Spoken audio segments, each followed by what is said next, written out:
So sorry, Marcy, it's 6:30. Oh, was I waiting for you to start it live, or is it already live? I'm just starting to set it up for live. Thank you. One sec.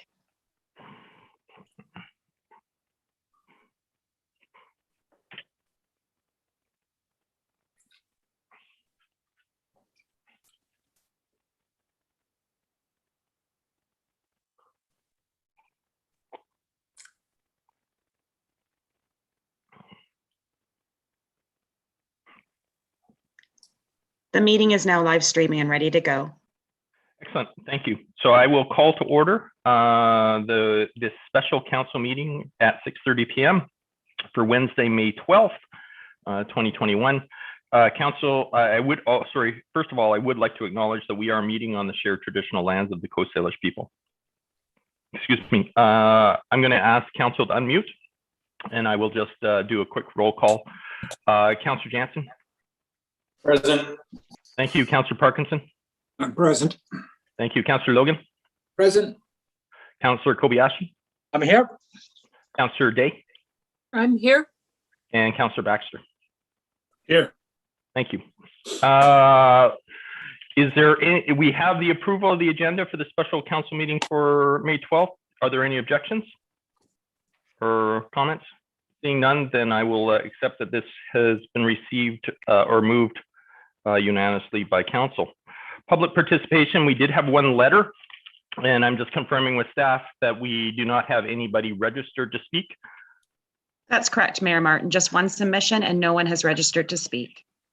Great, thank you. So that moves us into 4 new business. Jen Hempting, our Director of Finance. Thank you very much, Mayor Martin. Just bear with me and I'll pull up some presentation slides.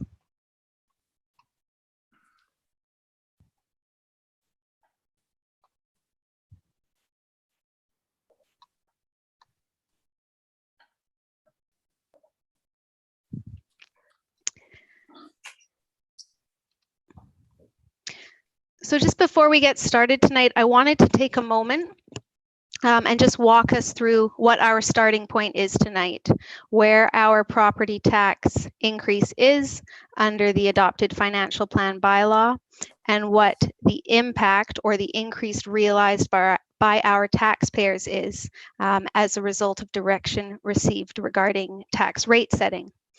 So I'll take a few moments to walk us through that before we get into discussion. So as we know, 2 nights ago, we received direction to amend our business tax rate ratio or multiplier. The information that we will be reviewing tonight and the information that was provided to you earlier today, that reflects this amendment to the tax rates. So as a result, this is slightly different information than was published for the previous council meeting. And really the purpose of tonight's meeting is council's request to re-examine non-core expenditures within our financial plan. And just a reminder, non-core, we are considering those as any service increases that have been discussed and identified throughout the budget deliberation process.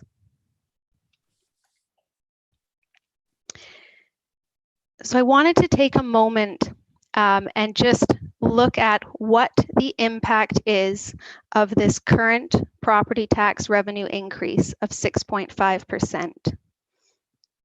And in particular, we've had multiple conversations and there's been references to the term typical and the term average.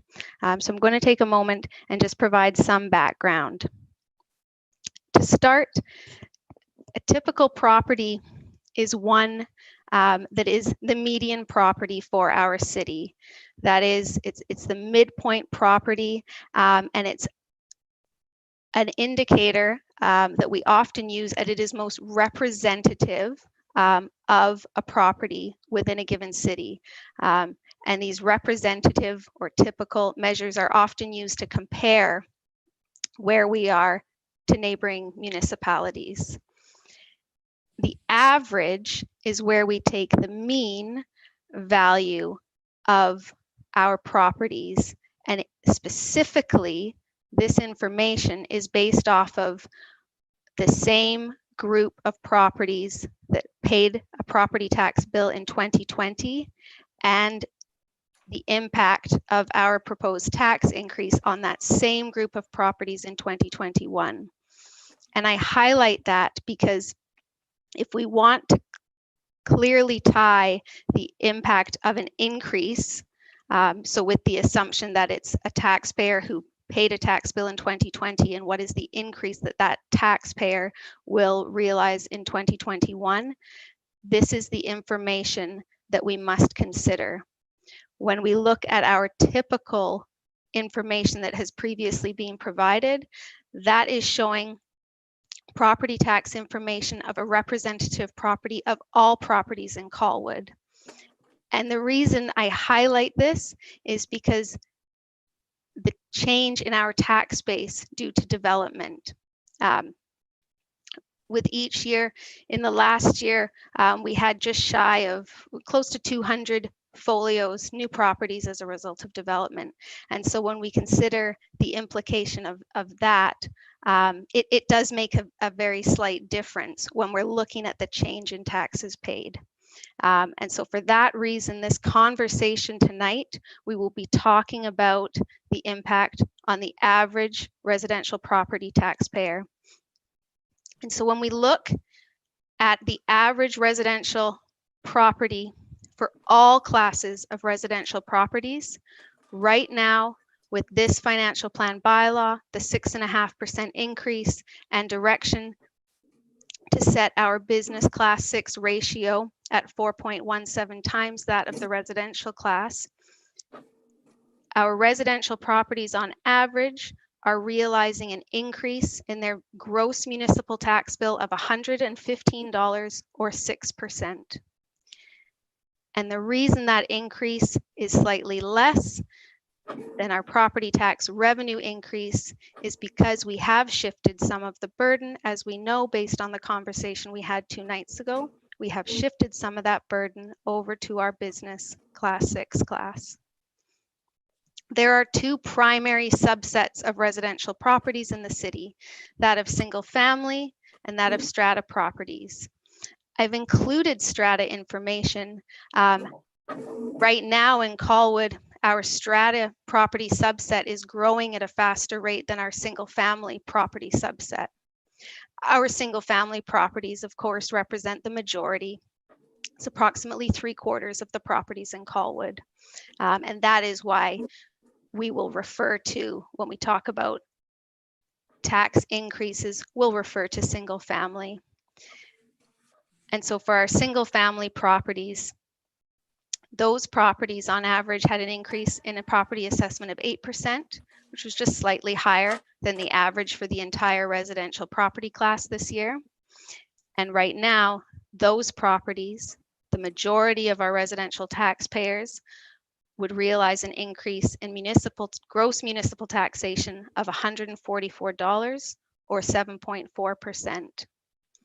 Strated properties represent approximately 1/4 of our residential property taxpayers. Those properties, with the factors I just highlighted, will realize an increase in gross municipal taxation of $48 on average, or 3.7%.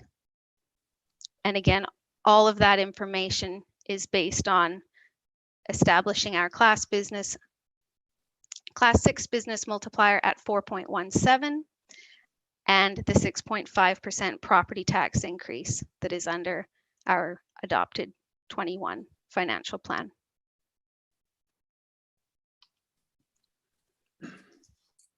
When we look at the impact of this property tax increase and their property tax rates on our class 6 business property taxes, we're seeing an increase of 5.5%, $630 per $1 million in business assessed value. I've just provided 2 sample properties just to give a bit of an understanding as to how this will actualize. So the first sample property is a restaurant here in Colwood. this property, because of the change in assessed value, a decrease in the commercial assessed value, gross municipal taxes have decreased by $1,600 over last year's tax bill, or 3.6%. And when we compare, I've provided 2019 as a comparative for our business examples here, twofold. One, council has been working at shifting that business multiplier, which was 4.51 in 2019. And in addition, in 2020, the province cut the school tax rates in an effort to provide fairly substantive savings to our commercial properties. The savings impacted was approximately about 14 to 16% in 2020. And so when you look at a comparison of the gross taxes paid 21 to 2020, that savings is skewing. So we provided 2019 as a comparative as well. So this sample property is going to experience a decrease in gross municipal taxation. The next sample property, a gas station. This property here increased in assessed value, and as a result of the proposed property tax increase and increasing that business tax ratio to 4.17, this property is going to realize a 7.4% increase in taxation, or $1,764 over last year's gross municipal property tax bill.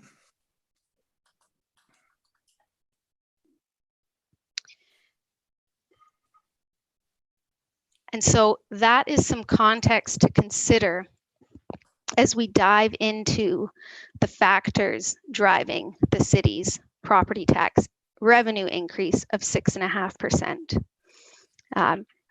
In particular, factor to keep in mind, average single family property as a result of this 6.5% overall tax increase is realizing an increase in their gross municipal bill, $144, or 7.4%.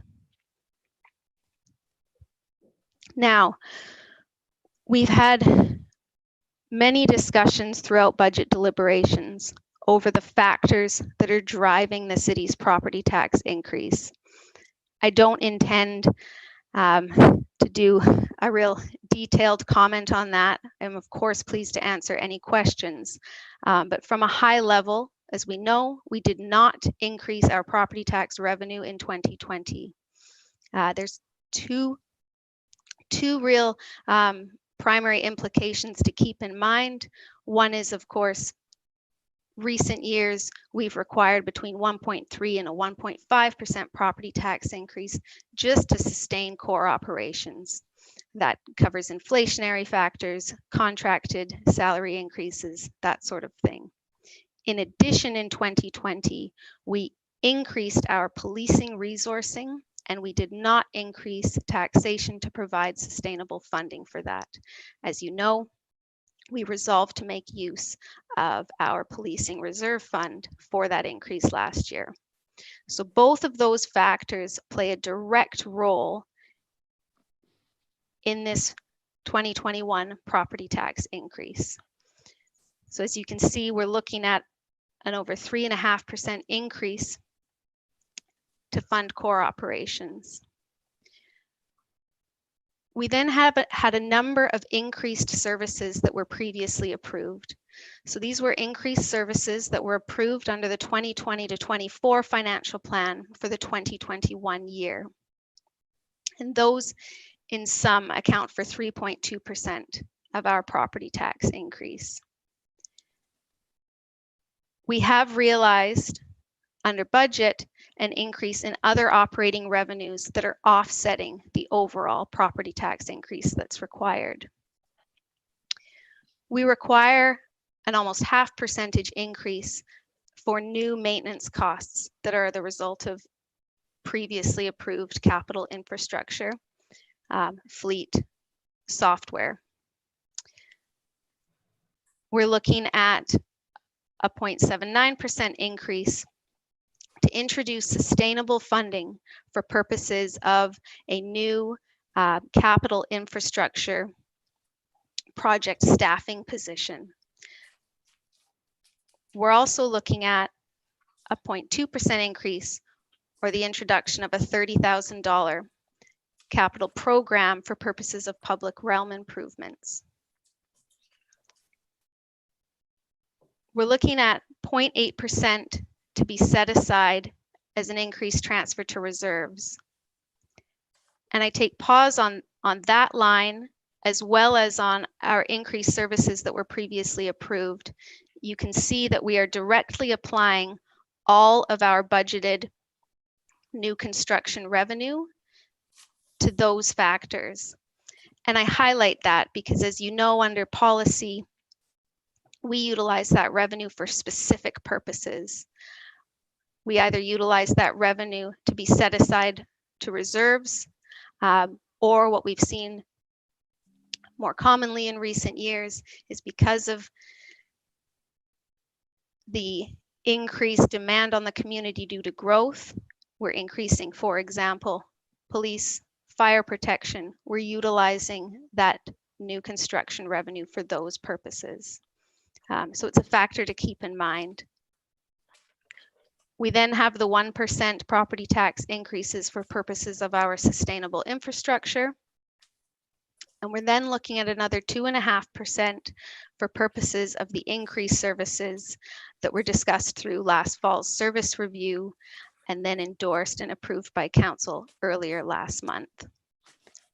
And so that in sum is what brings us to our overall property tax increase.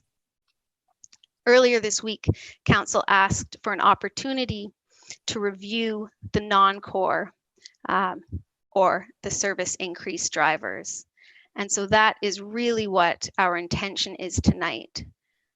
So with that, I'll take pause for a minute if there is any questions. Otherwise, I look to council if you would like me to lead you through an overview of those new service property tax increase drivers. I see Councillor Kobayashi. Thank you very much, Your Worship. Through Your Worship, Jen, my question is, you know, that this average stuff and median stuff and all this, you know, it's still meaningless to me. I mean, I understand it, clearly understand it. But if I was the normal citizen out there right now, you know, because everything is put onto a bell curve, right? I imagine we're no different than any other community. We're all bell curves. And the other big factor is that this on the average house, you know, that's been assessed at the average assessed value. So there's going to be some homes that are above it, some below it, right? On average. So because we're talking average. So I guess my question is, you know, is the average assessed value the majority of the homes in Colwood, or is it 10% and the rest are skewed? Some are paying way less and some are paying way more. Have you looked at that? Like, if you were, I don't know if you have this data available, but how many are below the average assessed value? How many are above, like on a quantitative point of view? Thank you, through the mayor. Thank you. That's a really good question. So I will start by saying this. The typical information that we've been utilizing, and we were looking at that back in January. BC Assessment highlighted that for us when they announced representative assessment changes for municipalities in the region.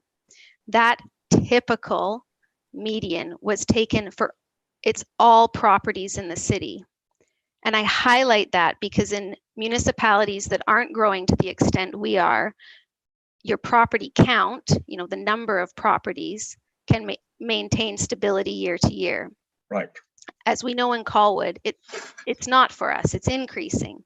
Our tax base is increasing. And so when you want to understand the increase that is realized by a taxpayer who paid a bill last year, and they're looking at a bill this year, and they want to understand that increase, it's inappropriate to use that typical comparative because we're comparing a class of properties that has changed. It's not the same class of properties that had a tax bill last year. There's newer properties which skew that information and the impact of that tax change. Right. So it's I understand that. Yes. So in some instances, when you look at a representative property this year, a representative property last year, the taxes increased $150, it's increased 7%. It is appropriate to say my tax bill typically will increase that 7%. In Colwood right now, we're looking at these averages that are calculated on the same group of properties. So we take the property group that existed last year and we look at that same group and account for market change, and that's a more appropriate indicator of what increase that taxpayer will realize. And the majority, like I said, 3/4 of our residential properties are single family properties. 1/4 are stratted properties. I do still think strata is an important piece of information to have because it is 1/4 of your residential taxpayers. So for those taxpayers, they're looking at a 3.5% increase to their gross municipal taxes. As we know, there's taxes levied by other jurisdictions. So these increases, they're just the gross municipal. The overall is lower because other jurisdictions' rates are not increasing to the same degree as Colwood's. So to answer your question, these averages, this impact, this increase are more appropriate to be referring to when we want to understand the increase realized by an existing ratepayer, our ratepayers who paid municipal taxes last year. Okay, that's exactly the point I think I wanted to make. And so the people that have built since the newer sets of homes, their rates would be, I would have to guess, higher. That would be my educated guess. And it depends. We're seeing a higher increase in growth in our stratted properties right now than we are in our single family. Okay. And our stratted properties are not realizing the same level. Right. Okay. Fair enough. Increase. Yeah. Okay. Thank you. You've answered my question. Thank you. Then I'll go to Councillor Parkinson next, and it'll be Baxter, then Jansen. Thank you, Your Worship. Jen, I don't know if I'm speaking out of turn, if this is stuff you're going to get into later, but as I tried to review this stuff prior to the meeting, I'm looking at Appendix A of your report, residential property taxes, and it looks to me like the mill rate on single family homes is 2.8934, whereas the mill rate on strata is 2.5379. What am I missing there? Is that, are there different mill rates for strata than from single family homes? What have I got this confused? I see what you're saying about the assessed value, and I understand that, but I didn't think there were different mill rates. There are absolutely not different mill rates. I appreciate you highlighting this. On Appendix A, the gross municipal tax mill rate is 2.8934. That's the mill rate levied on all Class 1 residential properties. I rolled up to show just the gross municipal mill rate for the first two boxes, the residential property, the single family residential property. On the strata, you're seeing the breakdown of the gross municipal mill rate between net municipal, West Shore Parks and Rec, and GVPL. My apologies, Jen. I didn't spend enough time looking at what it is very clear when you explain it. So once again, you're right and I'm wrong. Who'd have thought? Well, Thank you. For the public's benefit, I did only circulate this information a couple of hours ago. So, Okay. Thank you, Your Worship. I'm educated now. Okay, Councillor Baxter. Councillor Baxter, you'll need to unmute. Yeah. I am unmuted. I'm just thinking. I'm trying to. Oh, sorry, I couldn't see you. My words. My apologies. I'll try and sweat more next time I'm thinking. There's a lot of numbers, and we've now got new numbers we didn't have before, like the strata numbers. And none of these numbers actually tell any homeowner what their increase is going to be. Because nobody knows if they're on the average, off the average. I live in an area of old houses. They've all been changed in the 40, 50, well, actually 60 years they've been here. And their assessed values are all over the place, and therefore their increases will be all over the place. And so none of these numbers tell anybody what their own increase is going to be. That's correct. The one thing we can say is that currently the city is set to take 6.5% more tax off the 2020 homeowners this year than last year. Is that correct?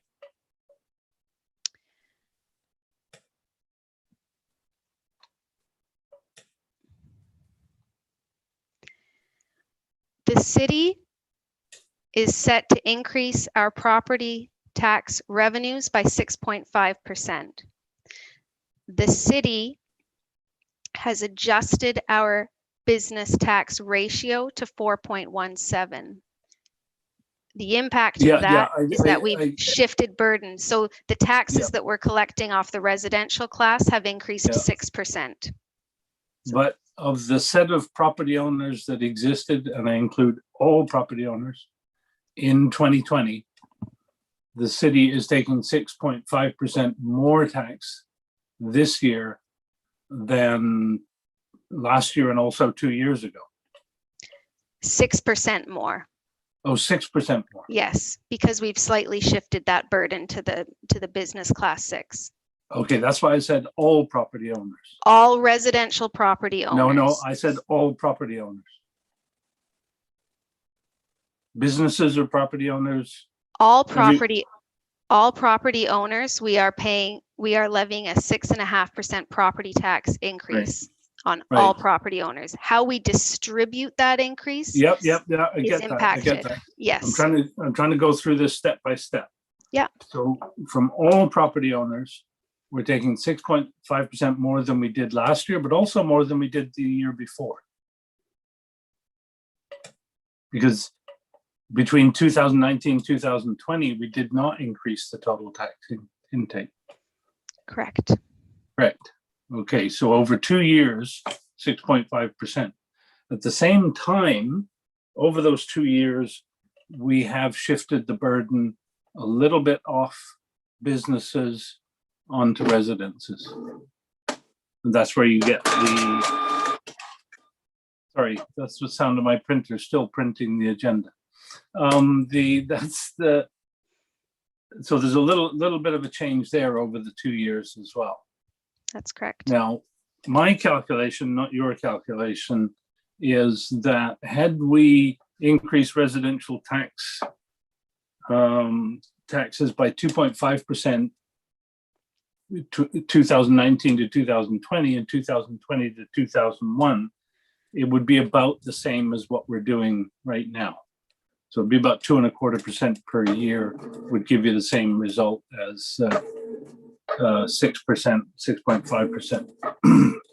That's not your calculation, that's my calculation. And so I just want to say that in that way, what we're doing is probably lower than most municipalities, and certainly something that would be regarded as quite reasonable in almost any other year. It is only because we did it in one step this year that it's attracting attention. Okay, that's all I want to say. Thank you very much. Councillor Jansen. Thank you, Your Worship. I know we're kind of near the finish line here, and I love some of the explanations. So some of what I've heard has answered some of my questions, but the reality is, I think we established this meeting to see if there was any more work that we could do in the non-core areas, and I think that hopefully that's coming. But the reality is, this is a big step in 1 year. And we've heard from our community that there are some concerns, and I'm hoping that we can review some of the decisions that we took. I am not wise in the ways of accounting procedures, but in my small world here, you either cut something that we've agreed to expand, as in a service, or we reassign some funds that currently exist or exist in other accounts, or we do a combination thereof to try and see a further reduction. That's where I'm coming from. I would like to review some of these areas once again and just see if there is something we can trim. But I also balance that decision with the fact that, and I think the community accepts that we're charged with the responsibility of taking care of the assets within our community, of which there's hundreds of millions, as in parks, trails, sewers, roads, sidewalks, what have you. And unfortunately, that does cost, and those costs increase year over year.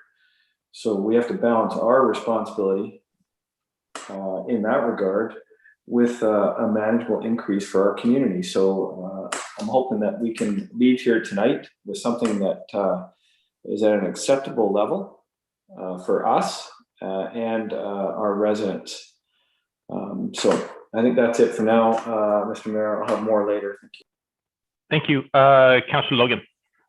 Thank you, Your Worship. Hey, Jen, can you tell me what 1% would equal in terms of dollar value to the average taxpayer? Do you know off by hand? Yes. So if we look at, right now we're looking at a 6.5% property tax increase. If we reduce that by 1%, your average single family residential property is going to be looking at an approximate 6.4% increase over last year, or $125. So that 1% property tax revenue reduction will translate to an approximate annual savings of $20. 1% equals $20 for the year. Okay, thank you. Thank you. That's helpful.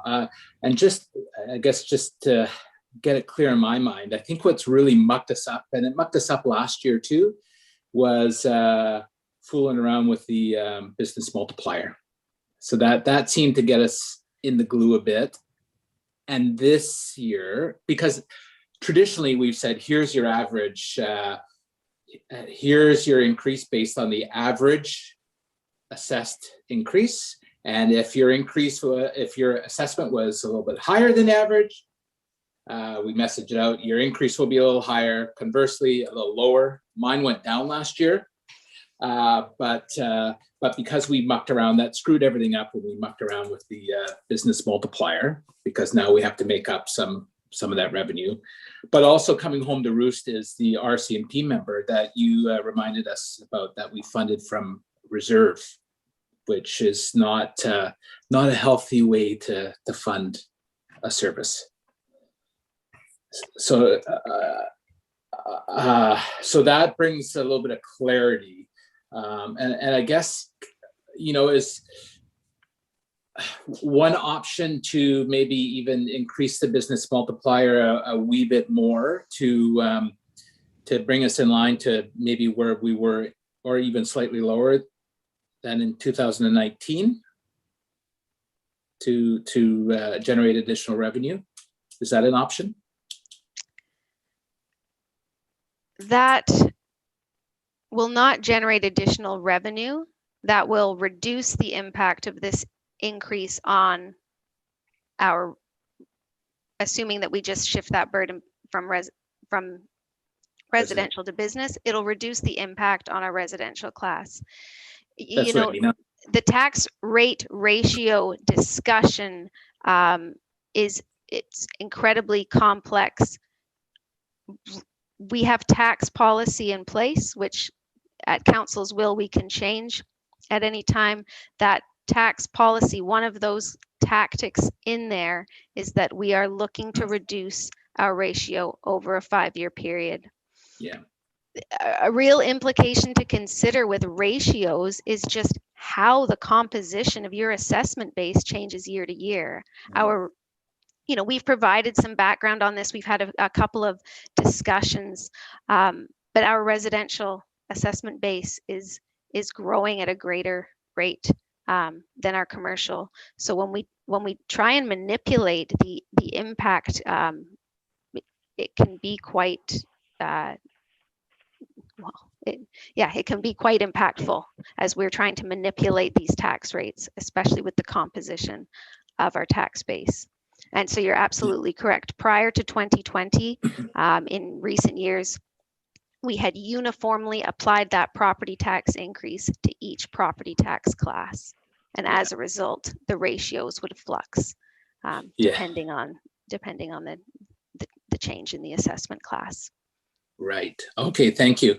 And I guess my last question is: have staff given any of the departments given any thought into maybe some belt tightening in parts of their budget that could realize, say, the savings that would get us down to the average 6.5%? So I'm probably thinking like $240,000 that we're kind of looking for. But if a department gives up 5,000 here, there, and everywhere, we can still realize the increase in some of the services that we're looking for with minimal impact on overall spread across multiple budgets. Absolutely, through the mayor. I really appreciate that question. We start this process, as you know, in the fall. And this fall in particular was our first service review. It was imperative that we went through line by line these budgets, in part because we did not have a property tax increase last year. So we were looking, as you saw earlier tonight, we're looking at a 3.5% tax increase to maintain core operations. That's less than would otherwise be realized had we increased for core operations last year and funded that increased policing that is now part of our core operations. So staff spend an incredible amount of time reviewing these budgets.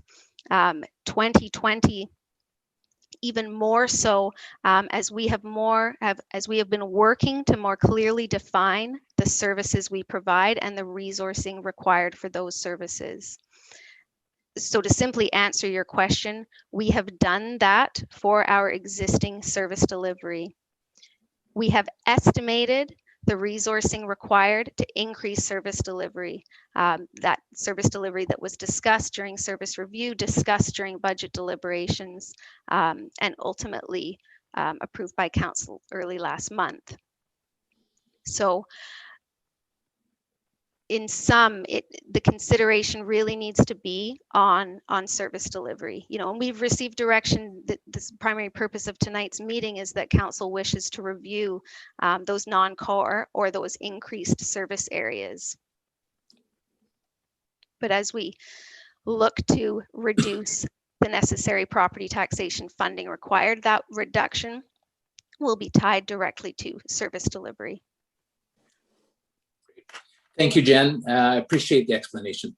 Perfect. Councillor Day. Thank you. So, Jen, when we are looking at our, if we decrease our revenue that we're asking our residents and businesses to pay by 1%, to a single family home, 1% adds up to about $20, you just told us. And, you know, that impact is very difficult because of how different the situations may be between one single family home and another. I'm just wondering, is there a different way that we could express our financial needs to our residents so that it isn't, you know, we aren't just, you know, it seems like we've either got really, really big numbers that nobody can relate to, or numbers that are small enough that we think, you know, that's really not that significant to anybody. I don't think anybody is really going to think that, you know, if we lower their tax bill by $20, that we've done a wonderful thing. Maybe I'm wrong, but when we look at the big numbers that are impacting our budget, like, you know, trying to ensure that we have adequate policing to meet the needs of our community, or even our human resources, expanding the services in college in order to ensure that we do our job well.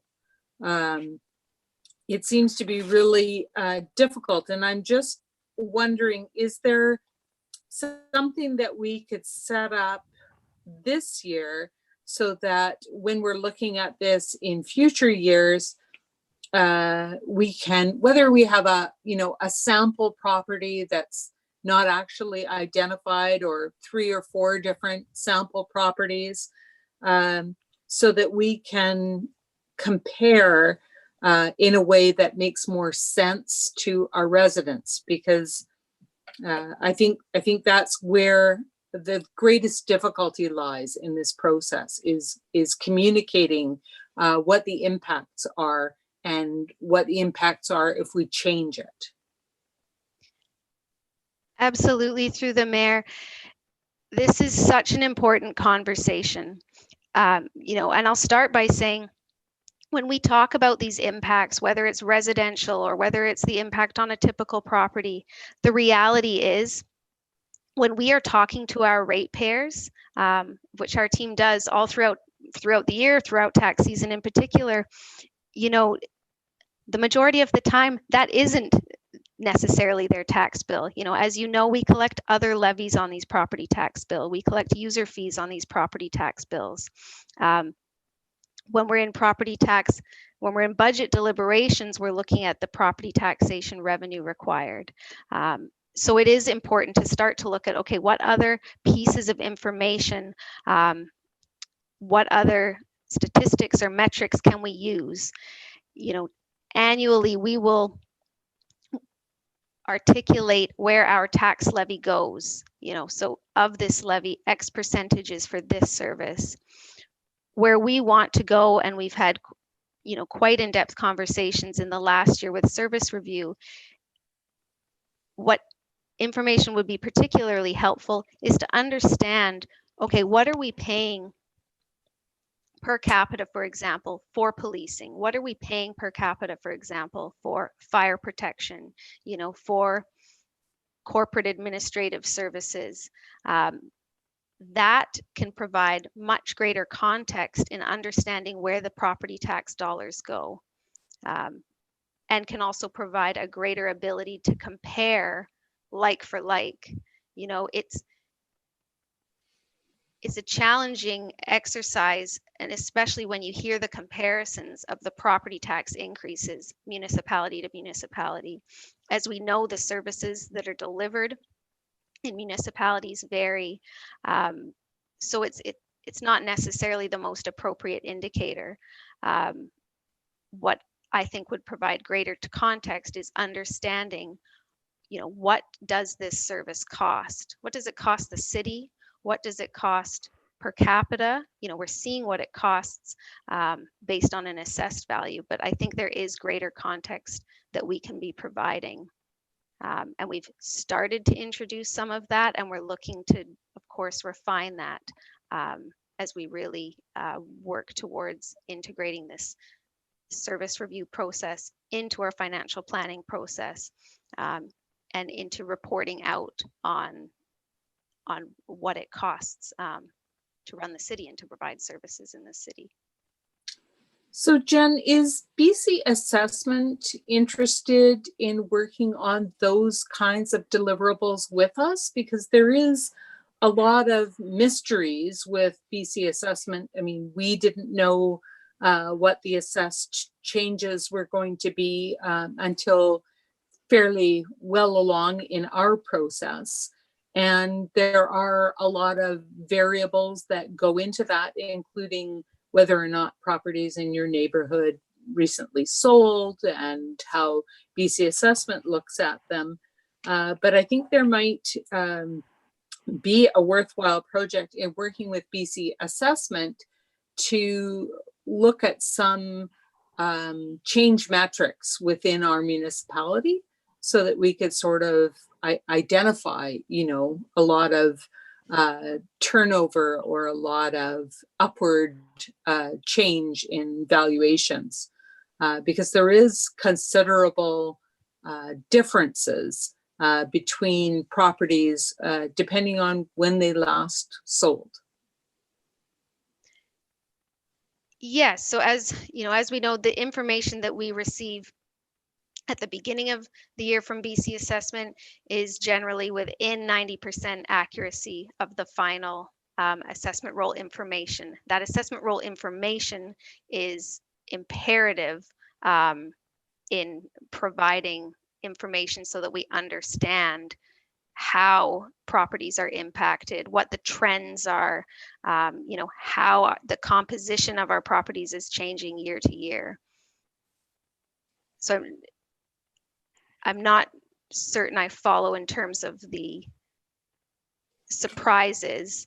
You know, I think it's how do we want to integrate this information when we're undergoing, you know, service delivery discussions and budget deliberations about the resourcing required to deliver those services. And then we flip the conversation into understanding how that resourcing is impacting our ratepayers. Right. So I guess I was just looking to see if, you know, BC Assessment might have any appetite for saying, you know, if your house is in this bracket, you may see an increase of this amount in your value. You know, kind of looking at that snapshot of Colwood. If you have, you know, a $900,000 house, this is most often what's driving the change in the value. There just seems to be certain neighborhoods that are more impacted or more upwardly changing. And it generally seems to be based on how frequently they're turning over ownership. Certainly. Yeah, so sorry, I'm going to interrupt. We seem to be talking about the future, and I'd like to just sort of stick so that we could resolve tonight's property impact rather than, I think this is a great discussion for the future and how we can move about moving forward. But I would like to get the work done tonight around if this is it or that. So I think that's great conversation, Councillor Day.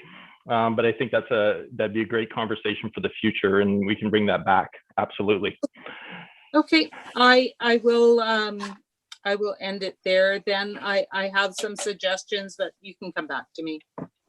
Okay, I'm happy to hear suggestions. Or did you want to hear the tempting move forward first? Yeah, let's hear from our staff. Okay.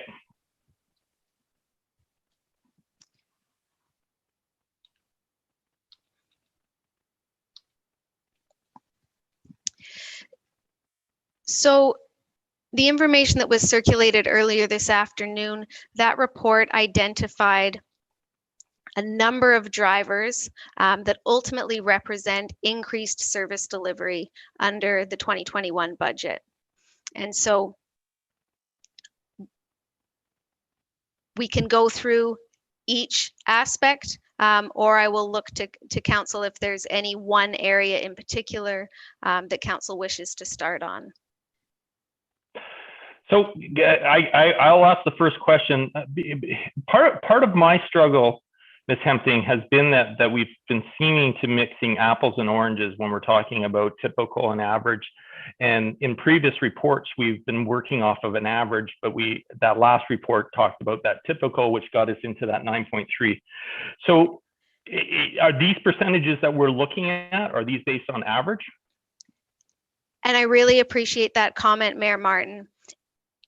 It's also important to remember what we're looking at right now is we're looking at the drivers for the property tax revenue increase. In addition, I have provided comment on what the impact would be to a single family residential property in terms of savings if this initiative, this service increase, was not proceeded on. And so with savings, it's those single family properties that paid a tax bill last year, so it comes back to averages. It's really important we have to keep in mind the impact, both for typical or average, has changed in the last couple of weeks because of the business multiplier conversation. And so all of this information, when we're talking about the impact on the single family property, it's now reflective of draft tax rates that are utilizing a 4.17 business ratio. When we had previous conversations, it was based on a business ratio of 3.93. So that has also impacted and differed the information that is being considered.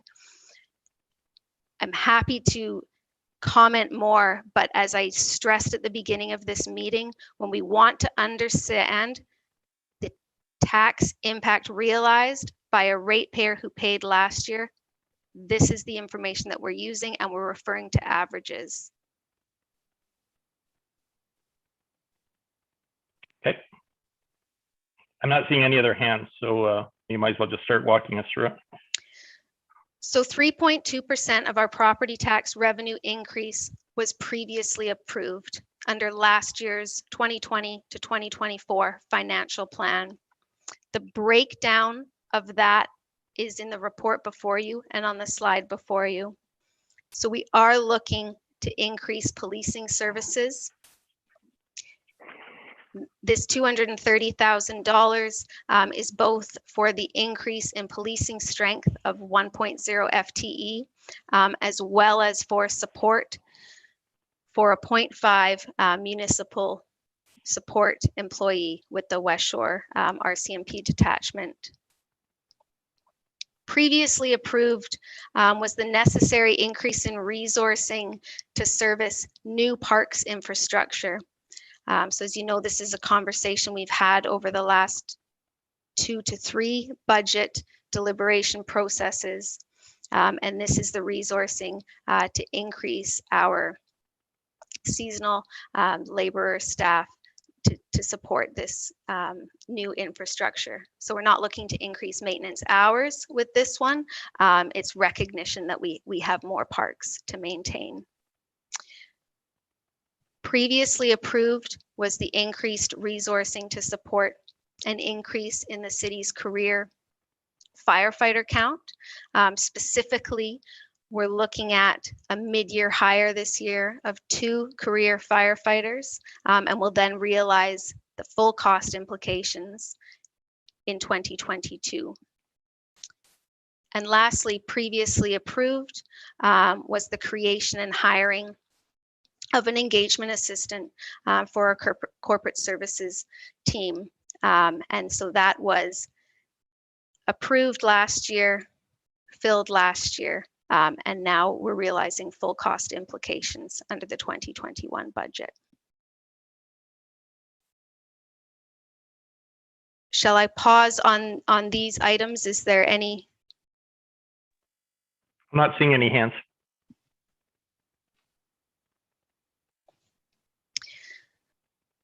Oh, So I then- am now.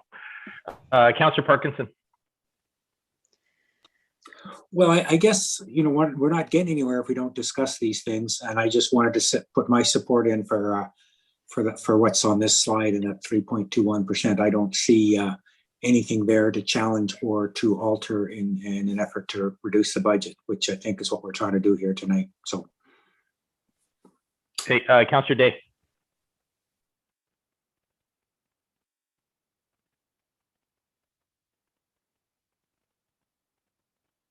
Councillor Day, you're Sorry. muted. Sorry, I just noticed that. Nothing to speak to this slide for me, but the next slide I would like to ask questions on. Okay. Councillor Baxter.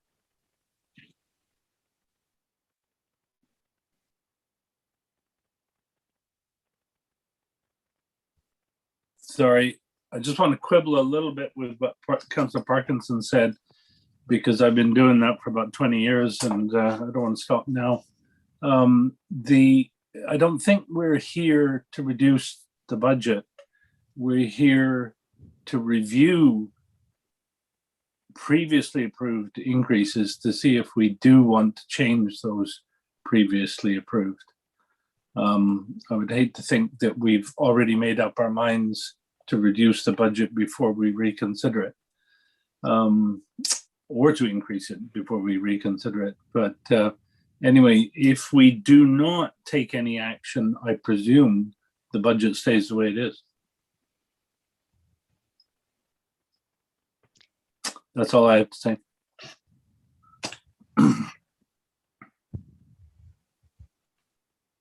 Staff. Thank you, Mayor Martin. Moving along, as I mentioned earlier, we're looking at a 0.79% increase. This is to provide sustainable funding for what would be a staffing position to support the delivery of infrastructure works here in the city of Colwood. So this would be a capital expenditure that we would be looking to generate taxation funding, put it aside to reserve, and then utilize that to fund the delivery of capital infrastructure works here at the city. 0.2% of the property tax revenue increase. We discussed during 2020 budget deliberations the creation of a program for public realm improvement works. And so that was previously approved, but was, deferred to 2021. And so the intention here is to introduce some sustainable funding that would be set aside and is then available for purposes of public realm improvements. What comes to mind, we're currently engaged on the waterfront improvement plan. So something like this would provide some funding for an infrastructure work that may be proposed coming out of that, or something to that nature. Okay, I have three hands. Councillor Day, then Jansen, then Kobayashi. Thank you. Jen, I tried to send an email earlier today just to ask about a reminder of what the capital infrastructure projects are that this supports.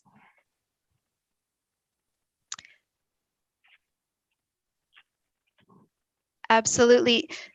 So in general, this position is not tied to a specific delivery of capital infrastructure works.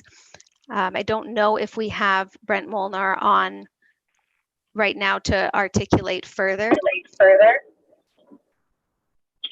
We do, Jen, and thank you very much for that lead. And good afternoon or evening, councillors, and through the mayor to Cynthia Day.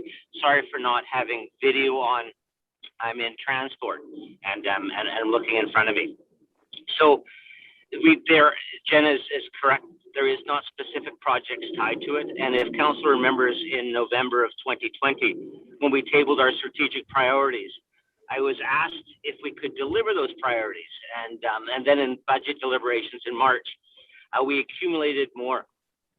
priorities and haven't necessarily sorted them into the strategic plan. The capital project lead is not a necessary function for our present projects as budgeted for as part of the 2020 budget, realized in 21. So that includes the Allendale project, that includes the Olympic View project, and that includes the Painter Machosen project. Other projects, such as sidewalk projects that haven't yet commenced, would be affected by this party who is expected to be responsible for them. However, this party is not hired, and staffing, we have not gone out and done interviews for it after our last round at the end of last year.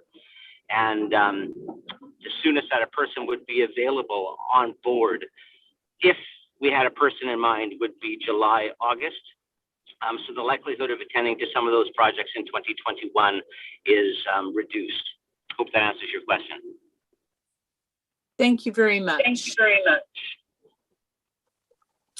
So I just want to pause and say that I really appreciate that everyone is working hard to respond to the residents who were rightfully concerned about the potential increase to their taxes, but not funding these things means that we're not going to be doing the projects that we have been asked for over and over again. It's just that, you know, there seems to be a real disconnect between talking about the projects that the community would like to see and the reality of what the costs are that go with the projects that they would like to see. It's I think important for this council to decide if they want to move the community forward at this very uncertain time with a pandemic going, but also to consider whether or not maybe we can bring these forward in a better way in the future. That's all I've got. Thank you. Councillor Jansen.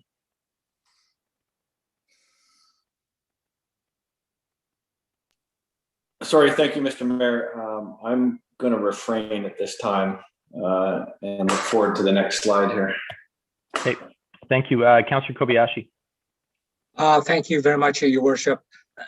I guess I'm still looking at this number, and I think if I caught you correct, to the mayor, to Jen, or to I forget who said this, but shouldn't these project management jobs be like funded by the respective project? Like, why is that a cost to the city? Yeah, they should be self-funding. And project management jobs are, you know, so I guess I have another angle on this. Project management jobs have a certain start date and a certain finish date. And you did call it a project management position. So, you know, this would not be a long-term ongoing cost to the city. I would not suspect, because for every job developer comes along, we can probably get the funding through whatever methodology that we use right now to pay for these positions. So I'm a little confused that we're going to spend $120,000 for a project management position for sidewalk project management. But I do realize the importance of it. But I just don't understand this right now at this time. And I don't understand why, if this is a term job, then why you can't use surplus funds from last year to pay for it. So, sorry, my ability. Sorry, Mr. Molnar. Yes. I feel really uncomfortable about you answering questions and driving at the same time. So could you please pull over? Or I will look to Mr. Earl to answer the questions. I just would not like to have my staff driving and answering questions at the same time. I would like you focused on the road. Thank you to Mr. Earl, then please, I can't pull over. Your Worship? Mr. Earl. Thank you. Fundamentally, this position is to execute on capital projects that are being funded by our municipal reserves. And what the municipality has discovered in the past couple of years is that our engineering team is so occupied with managing the developments that are coming in the door in terms of subdivision and road works that we're not having the time off the side of our desks to move forward on the capital projects that council would like to see. And so based on last year's strategic plan and through the budget process, we lifted up this opportunity so we could dedicate an individual to move forward on those projects. When we look at council's recently articulated sidewalk plan, when we look at the council's desire to move forward with a sewer 10-year master plan and our recently adopted rec master plan, which we believe will cascade down to a series of projects. When we look at grant opportunities that we've moved forward on, for example, with the Galloping Goose overpass that we're continuing to be hopeful for, we've come to the discovery that without a dedicated position and with the service desire to deliver to those engineering projects that come in the door, that we will not be able to execute on capital projects that we solely fund. So that's what this is for. As Ms. Hepting indicated, this would be a transfer to reserves and then we would to capital reserves, and we would capitalize this cost as part of the project, as Councillor Kobayashi indicated. Okay. Okay, thank you. Councillor Parkinson. Thank you, Worship. I'm a huge supporter of this. I do believe the city has a number of infrastructure projects that it needs to get on with, specifically the sidewalk projects that council agreed to get going on, and there seemed to be some hold up there. But I think frankly, the reality is that we heard Mr. Molnar say that this position hasn't been filled yet, and it's going to be a while before it's filled. It looks to me, I suspect the $120,000 was for a full year position. We'll be lucky to have this guy in place, or this lady, whoever it may be, half the year. I'm going to suggest that they're different. That we cut this number $120. We're getting a whole bunch of feedback. Sorry. I believe, Mr. Molnar, when you unmute, we get an echo, unfortunately.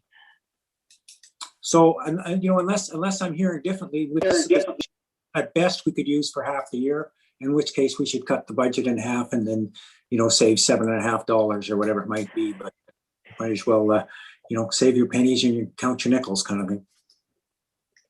So I would make that as a motion. Okay. Thank you. I just have to lower people's hands, Baxter. So we have a motion on the floor, and I'm just going to, Councillor Parkinson, correct me if I'm wrong, but basically you're saying to cut that budget in half to basically the $60,000 for the year. That's correct. I'm disappointed to do it, but I think that's realistic. Councillor Baxter, are you seconding that? I am. Great. Okay, I will lower everybody's hands then. Discussion? Seeing none. Councillor Baxter.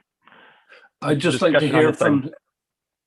to hear from staff on whether Councillor Parkinson's read of the situation is correct. So this is Brent Molnar speaking. I don't know if I've got my video on or not, but I'm going to turn it off. Through his worship to Councillor Baxter, his read is correct. By being in May right now, I plan to have a posting out in June. That means July will likely see the party. That's month 7. So it'll be soonest the person would be here in month 8. I would suggest his read is correct. Thank you. Are there any other questions or comments? Seeing none, I will call the question to this motion. Those in opposition, please raise your hands. The motion passes. I'm coming back to Councillor Parkinson. Do you have anything else on the main, not on this, but just I have a speaking list, and you were the last speaker when you made that motion. No, that's it for me for now, sir. Okay, thank you. Councillor Baxter, you're next.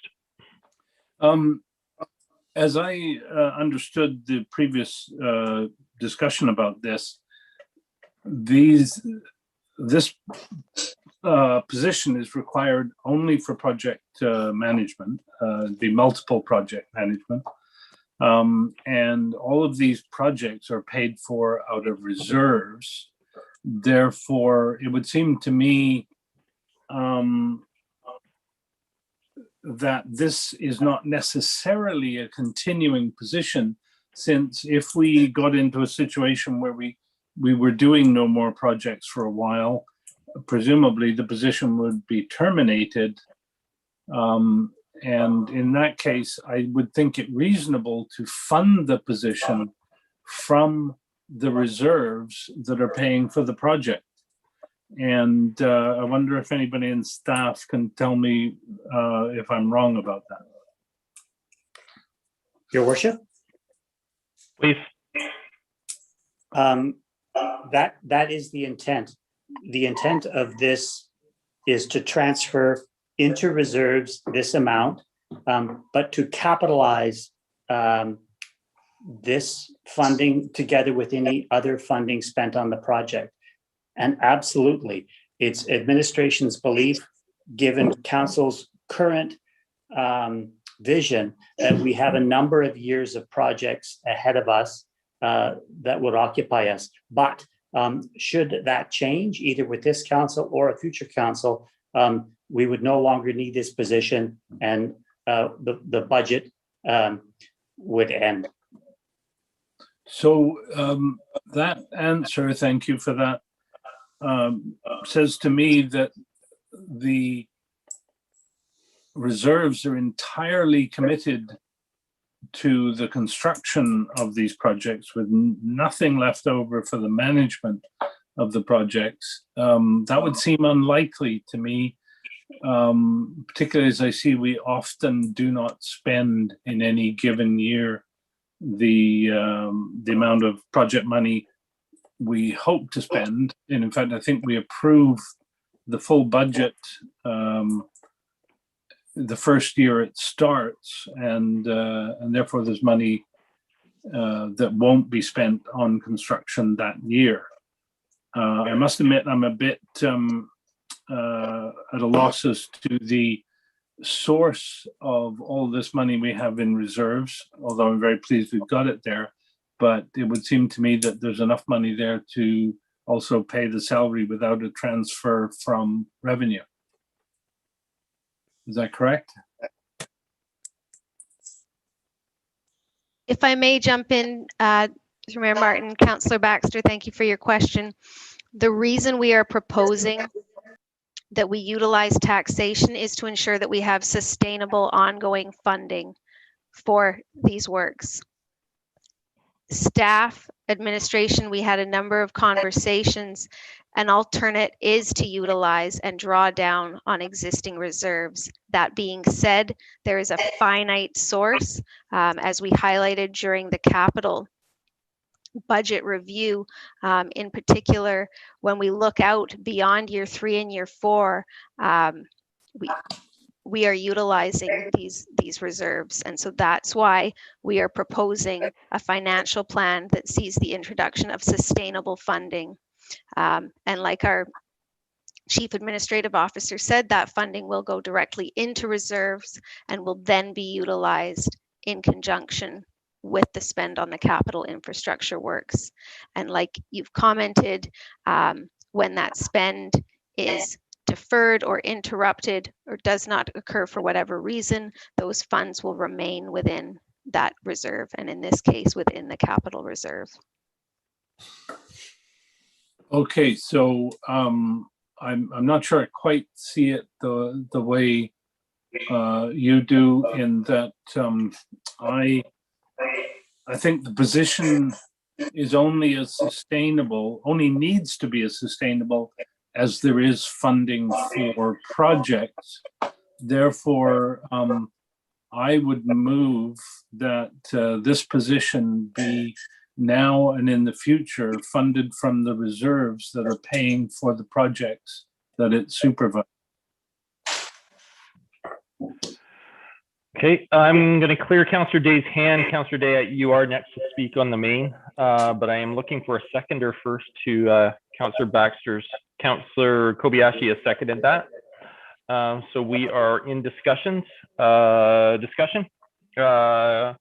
Councillor Day.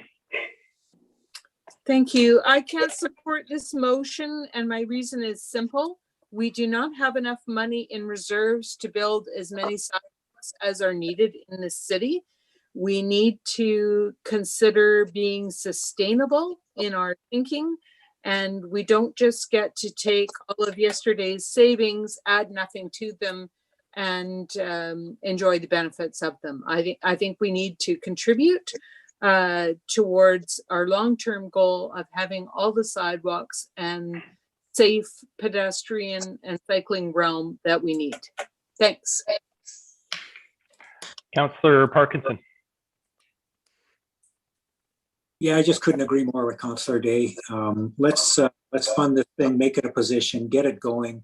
Yes, there will be a bunch of transfers back and forth between reserves and this cost and everything in the future, but I'm quite happy. I wish this guy had started at the beginning of the year and things were further advanced some of our infrastructure projects. This guy or girl, I must admit, I'm sorry about that.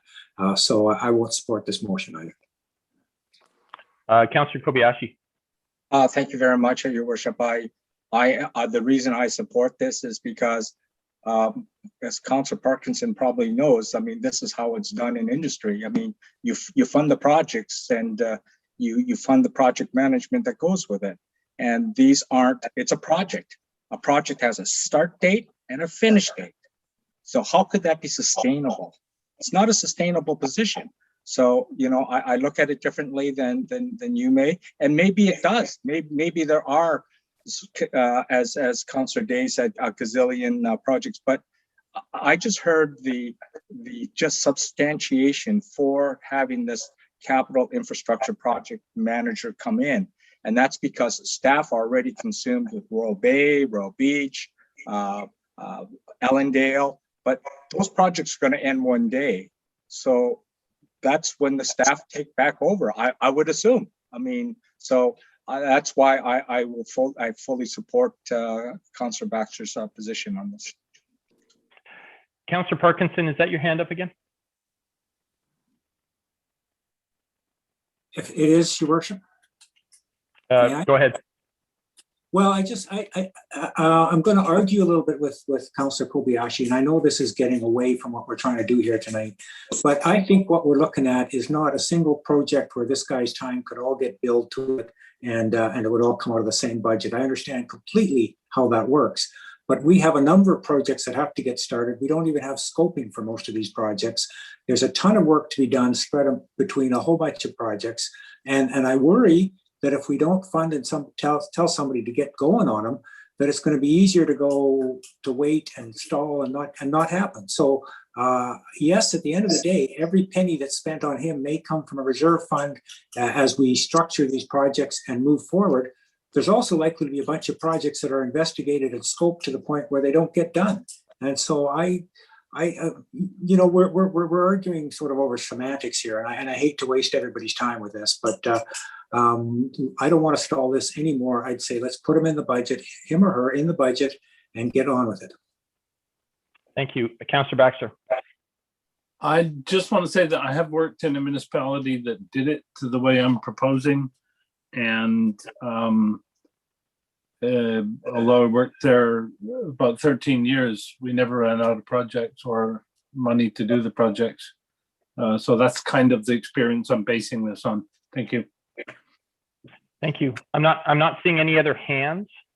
So I will call the question. Does anybody need the motion again? Doesn't look like it. So I'll call the question. Those in opposition to the motion, please raise your hands.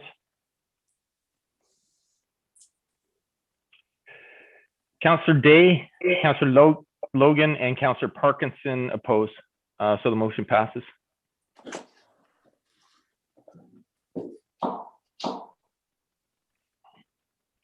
Councillor Day, I'm coming out of the motions. You had your hand up, so you're the next on my list. Great, thank you. I'd like to make a motion that we remove the property revenue increase for public realm improvement. Okay, do I have a seconder to that motion? That is seconded by Councillor Jansen. Discussion. Councillor Baxter. So what are the public realm improvements we're talking about here? I will go to staff. Your worship. Go ahead. Thank you, worship. This particular budget was put in place for projects that come up, and we have none specifically isolated, but for example, at intersections where we want to make a change for safety reasons based on experience, or we want to make a change for beautification reasons. This was to have budgets, annual budgets set aside such that we could do those as they come up through the year. Without this, such projects will need to be identified and fall into the regular budget cycle as specific projects. Thank you. That's Councillor. Is there any other discussion? Seeing none, I'll call the question. Those in opposition to the motion? I'm just giving people a moment. It looks like it's Councillor Logan and Councillor Parkinson opposed. The motion passes.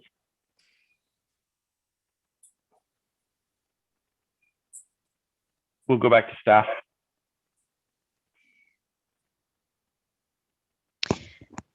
Thank you, Mayor Martin. So moving along, in sum, we're looking at a 2.5% property tax revenue increase to fund the increased services that were discussed during last fall's service review and throughout this year's budget deliberations.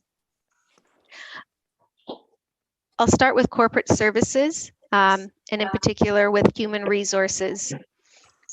This was a previously approved service increase.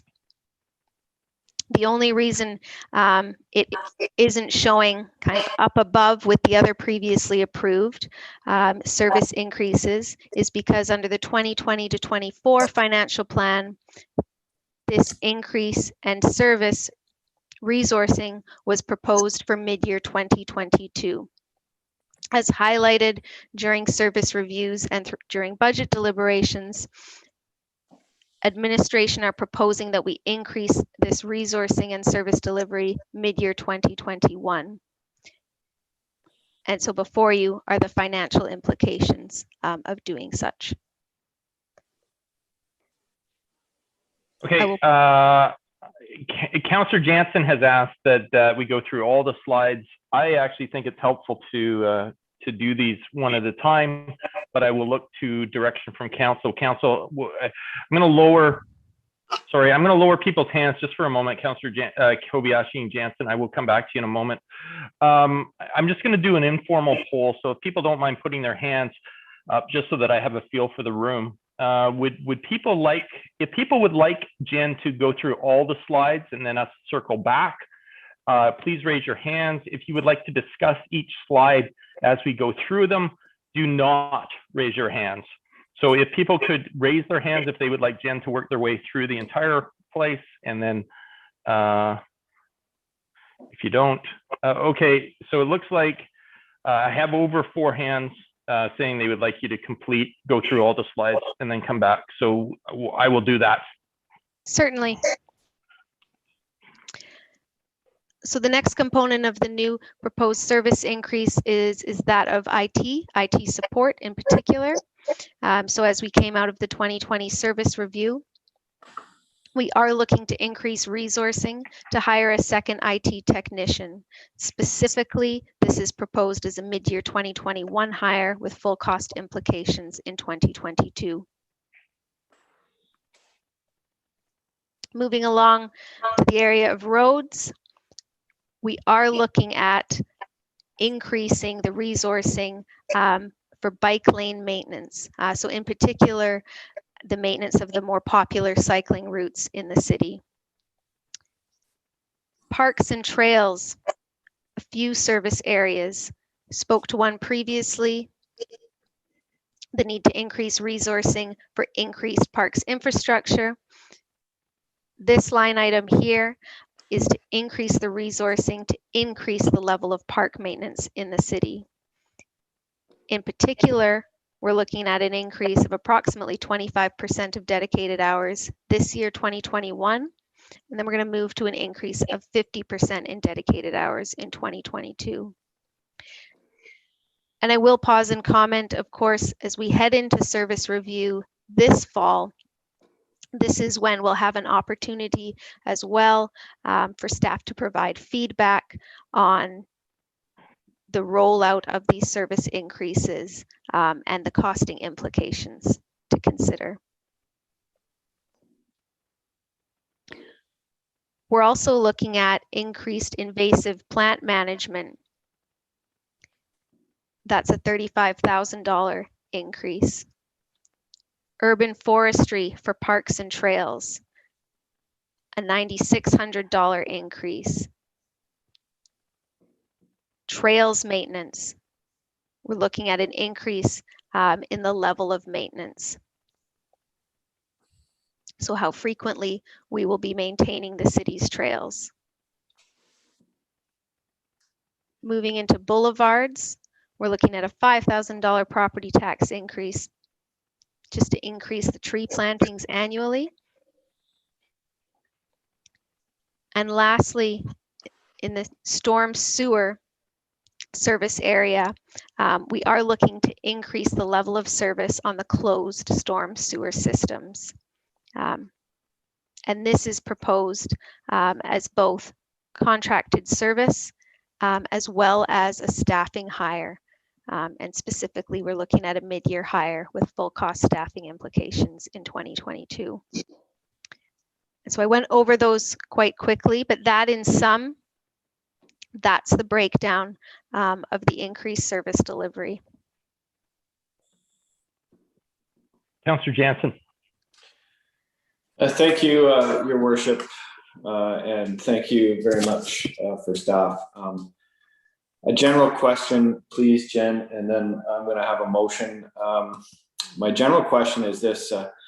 We keep coming back to these areas where we've decided some increases in the budget pursuant to the review we did in November. My question is this. I'm recalling the budget document. There was lots of other items that were increases, but they were funded separately by special projects or what have you, or new taxation. I'm going by my fuzzy recollection. Can I ask why we're not taking a look at some of those areas to see if there's cuts that can be made in those areas? Certainly, through the mayor. Thank you, Councillor Jansen, for your question. I am more than happy to facilitate a review of our special initiatives. The one thing to keep in mind, those initiatives typically represent one-time spend, and they are funded through our reserves. So, okay, as we've discussed previously, whether or not we proceed on those initiatives will not directly impact the property tax revenue that's required for the city. But I am more than happy to facilitate that. Thank you. I don't want to prolong this for everybody here, but Your Worship, I do have a motion. I don't think this is the year to increase our spending in HR, although I am passionate about that. And I think it's a bit of a void for us over the years. I think that particular hire, I know it's mid-year and I know it's not a huge expense, but I wonder if we can put that off 6 months to 2022. That'd be my motion. Thank you.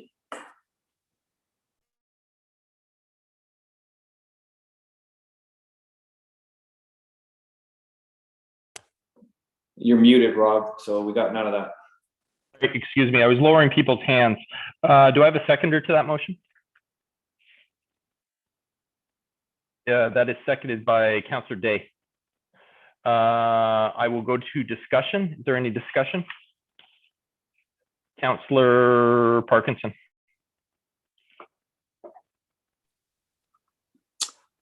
I wouldn't want my colleagues to lose sight of the significant amount of time that we put into reviewing and discussing all these things in our service review last fall. I think we had 5 meetings that were 3 to 4 hours long, and a range of options that came back to these ones. We further went through the costing of all these issues in quite a lot of detail at one point. And I hope that council will remember that on this particular item, the human resources person, we agreed as we had the list in front of us to move it to the bottom and wait to see where we were on all the other issues. Were we hiring a number of people? We ended up hiring an awful lot of people, policemen, firemen, public works staff and whatever, which made sense then in my mind, and I think to the rest of council because it passed, but then it was necessary to hire the human resources person. So the linkage between all the other parts of the budget that resulted in increased staffing and the need for a human resources person was pretty plain to me when we went through this in detail. So I can't support this motion absent perhaps deciding not to hire police and firemen and public works people. I can't see supporting this motion. So I will be voting against this motion. I think we had a much more fulsome discussion when it first came up and during the recent budget review than we could possibly have tonight. So I think we should have the courage of our convictions. It made sense a couple of months ago when we had more time and more detail. And so I'm going to stick with what we decided then. Thank you, Your Worship. Councillor Kobayashi. Thank you very much, Your Worship. I just have a question before I make my comment on the motion. Are we not missing one more initiative? Wasn't there one for the social worker for the Pacific Family Center? Wasn't that one of the ones that we had in here before? It seemed to have disappeared. Does staff want to? Jen, do you have an answer for that? Absolutely. Through the mayor. Thank you, Councillor Kobayashi, for your question. We identified that increase as a core increase, and that's the reason that we haven't brought it forward. Thank you very much. And at exactly where I believe it should be, to tell you the truth. So thank you. So my comment, I hear you, Councillor Parkinson. I hear you loud and clear. I was part of that process. Believe me. And, there was a big elephant in the room when we did this exercise back in the fall.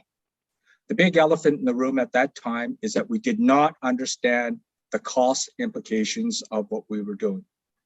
And you must admit that we were chewing off this elephant in a very logical fashion. We were eating it one piece at a time. So we see this, and then the world really changed around us.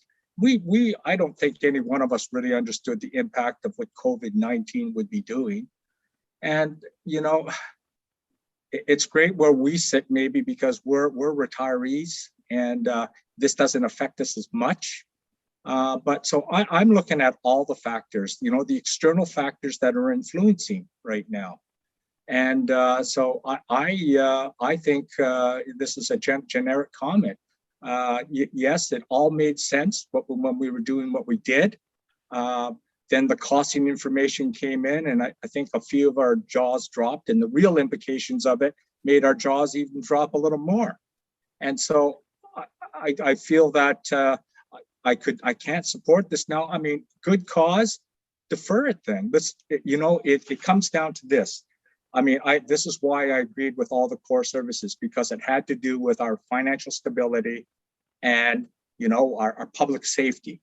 All those things were good things. And, you don't like the answer that you get, but you support it because that's what our job is. But these things now are on the edge. I keep on saying, well, I keep on using that same criteria in my head. Is this going to affect public safety? Is this going to affect the financial stability of the well-being of our city? And I say no. And in fact, I did change my mind on one of the issues upcoming, the IT, because I was against it, but now I'm for it because I thought of potential liability we can get ourselves into if we don't, in fact, implement it. And that was a talk by another counselor, and he made me think about it. But that's why I support this particular motion. So I know what you're saying, Councillor Parkinson. I'd love to do this too, but not at the expense of our citizens at this point in time, especially when there's so much uncertainty out there right now. We think we might maybe open by the summer, but I don't know. I mean, talk about fourth and fifth waves. And so I just don't feel comfortable with this at this point in time. And I think we're committing taxpayers' dollars when we don't have to at this point in time. That's all I have for comment, Mayor. Thank you. Councillor Jansen's next. Yeah, thanks. And I'll be brief because a lot of it was said, and I concur with Councillor Kobayashi's. We were in a position of not having all the information at the time with regard to costings. Now we are. So minds will change to some degree. The only other response I have too is, given this current pandemic, we do know that there is an increased focus on our public realm spaces, as in parks and trails. And I do believe that maintenance and the sustainability of those areas are important, which is why I came back to this, which is an administrative position and not to make light of administrative services within the community. But I do believe asking to put this off for 6 months to the 2022 budget year, I don't think, the walls are going to come down. Thank you. Thank you. Councillor Day. Thank you. Very conflicted about this motion. I seconded it because I think that it really does need to be talked about. But just to give you, without taking a great deal of time, a quick history. When I first started being a councillor with the city back in 2002, there was no HR department. That was handled by, sort of by our CAO at the time. And then, it's been a very long haul to try to reach the point of being a modern municipality with performance evaluations and all of those important things taking place. And we only finally got a human resources manager when we realized that there was just it was not getting the work done that we needed to get done to be able to help the employees that we are already paying for to be their best selves in their job.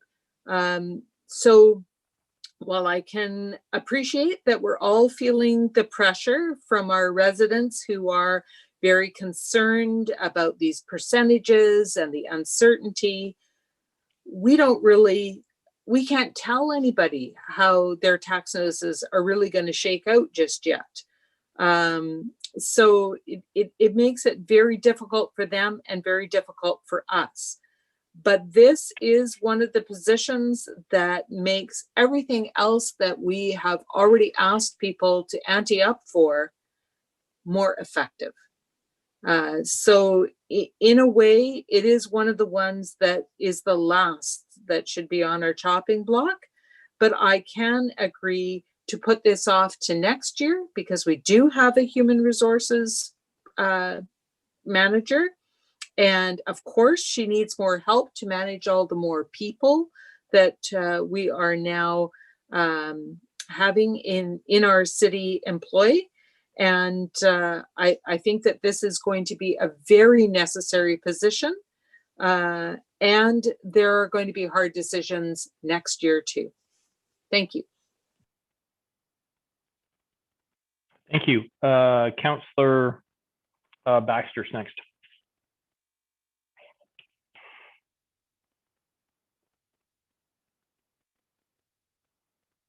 Councillor Baxter. Sorry about that. I will be supporting Councillor Parkinson on this for the reason that I think we should really discuss all the others and do this last, same as we did the time before. So I wouldn't be averse if somebody wanted to bring this back, should this motion to eliminate this fail at this time, I wouldn't be averse to discussing it at the end of our list. But I also wanted to put forward a different way of looking at this whole issue of increasing taxes in a time of pandemic.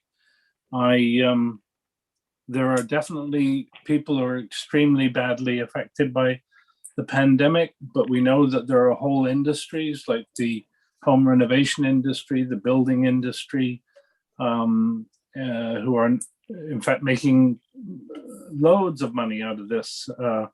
If you try and get renovations done in your home, it's very hard to get people to come in any reasonable time because they're all so busy.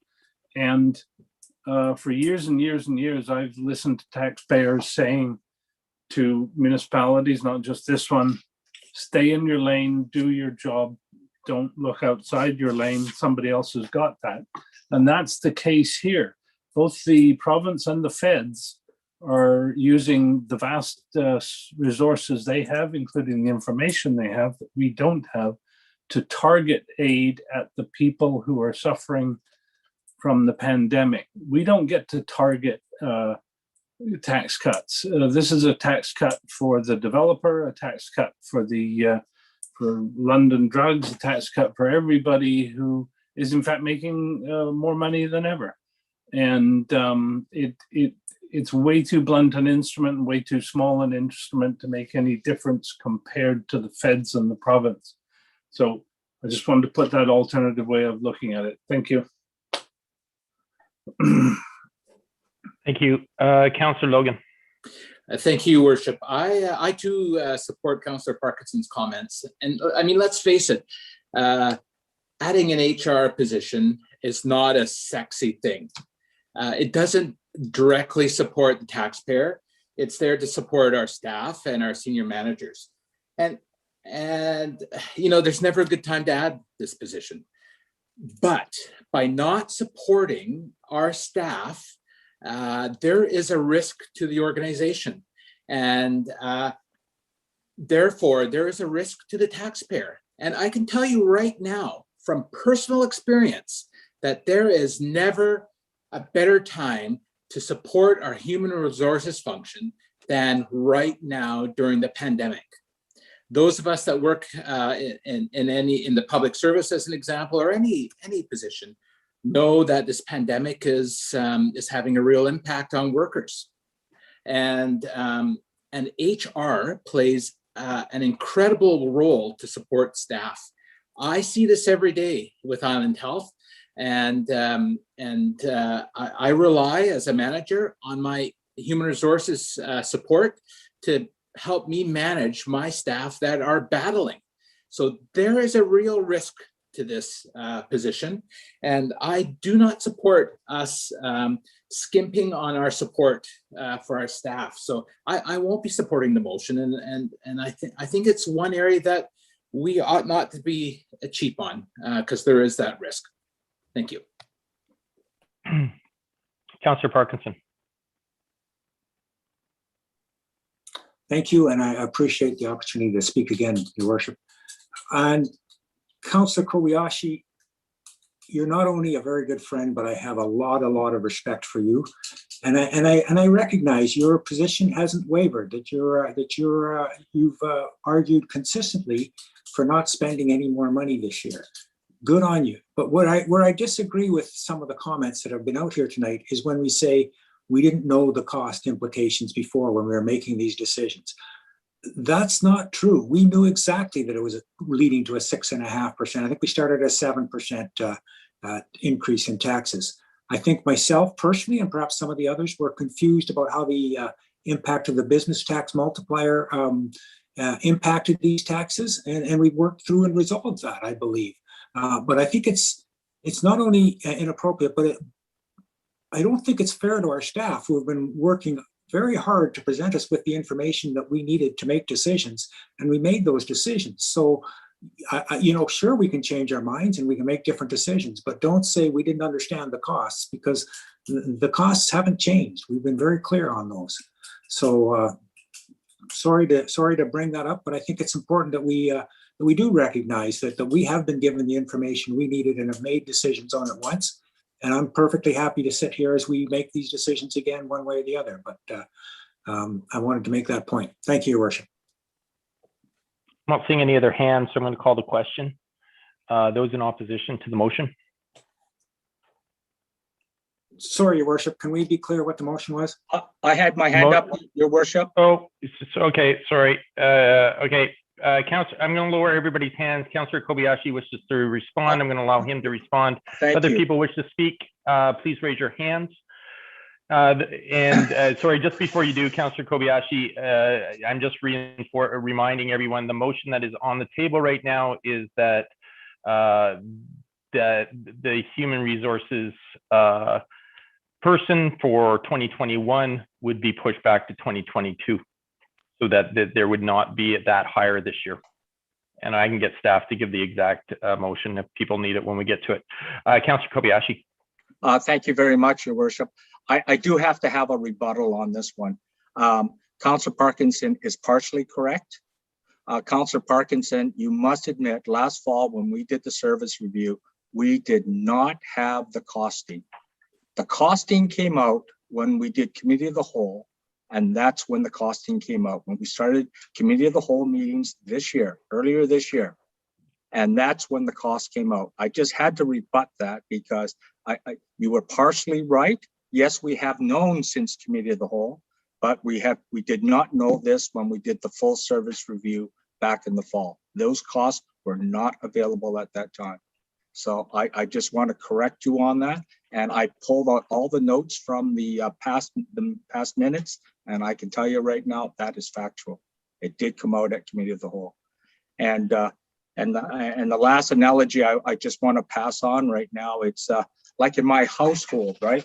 My wife wants an Audi R8, she wants a cabin cruiser, she wants this and she wants that. But the bottom line is, if we can't afford it, we can't afford it. That's how I look at this whole budget cycle right now.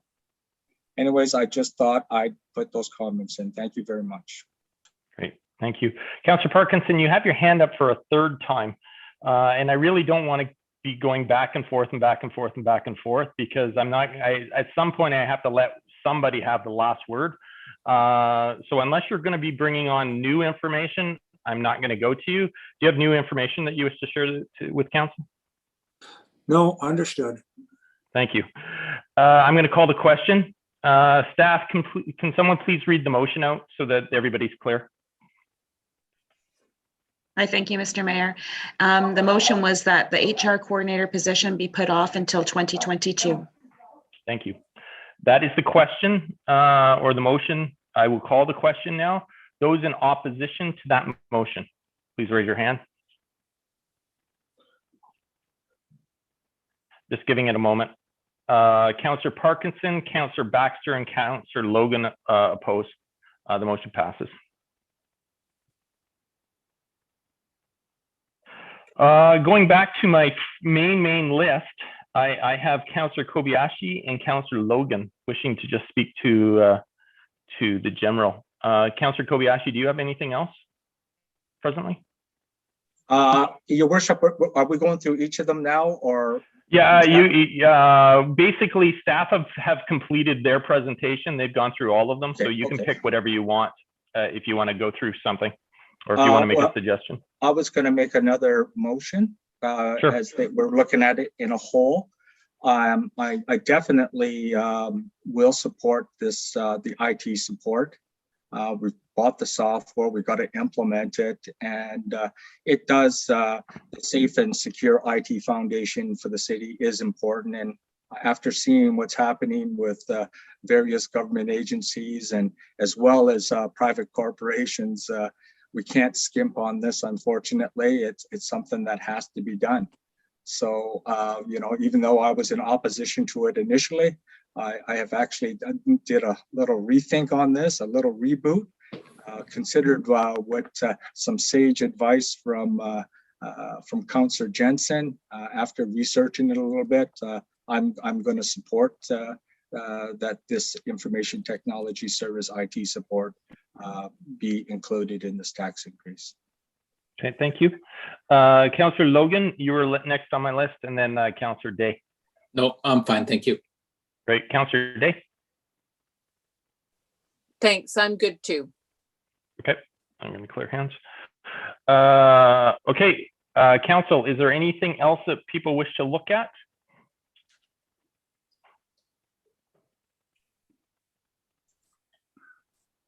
Councillor Jansen, then Kobayashi.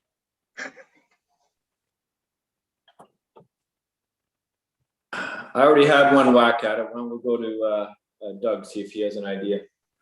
Okay. Councillor Kobayashi. Thank you very much, Your Worship. Now this is where everyone's going to hate me again. So I'd like to make the motion that the remainder of the added services be deferred. They're all worthy, I believe me, but it just seems like at this point in time with the number that we're looking at, you know, we're going to have to reconsider a lot of things here. And, you know, I think eventually, you know, the revenue is going to catch up to what we want to spend. So I'm going to make the motion that the remainder that we have for the service area roads and parks and trails, that they all be deferred to next year. It's my motion. Thank you. Thank you. I'm going to clear people's hands again. Okay. I'm just making a note. Your Worship, sorry to interrupt, but just as a point of order, I don't think we voted on the last motion on the IT. Councillor Kobayashi made a motion to support it. I don't think we voted on it. Well, I don't need a motion for that. It's already been supported. Thank you. Thank you. So there is a motion to defer the rest of then I'm not sure the phrasing of it, but basically the discretion. I'm not sure how you said that, Councillor Kobayashi, but I think everybody understood. Do we have a seconder to that motion?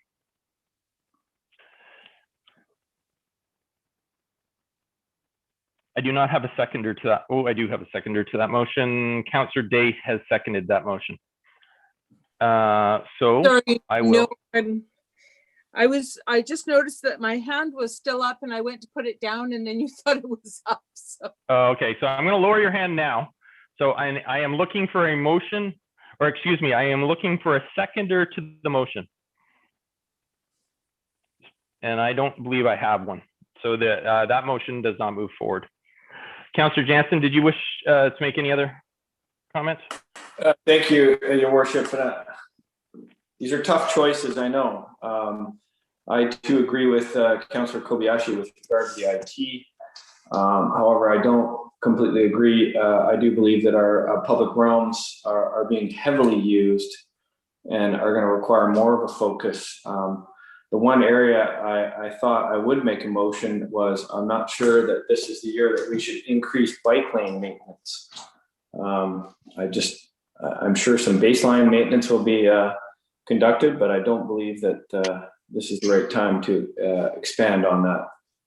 That'd be my motion. Sorry, thank you. So you're making a motion that we defer spending on bike lanes for the 2021 year?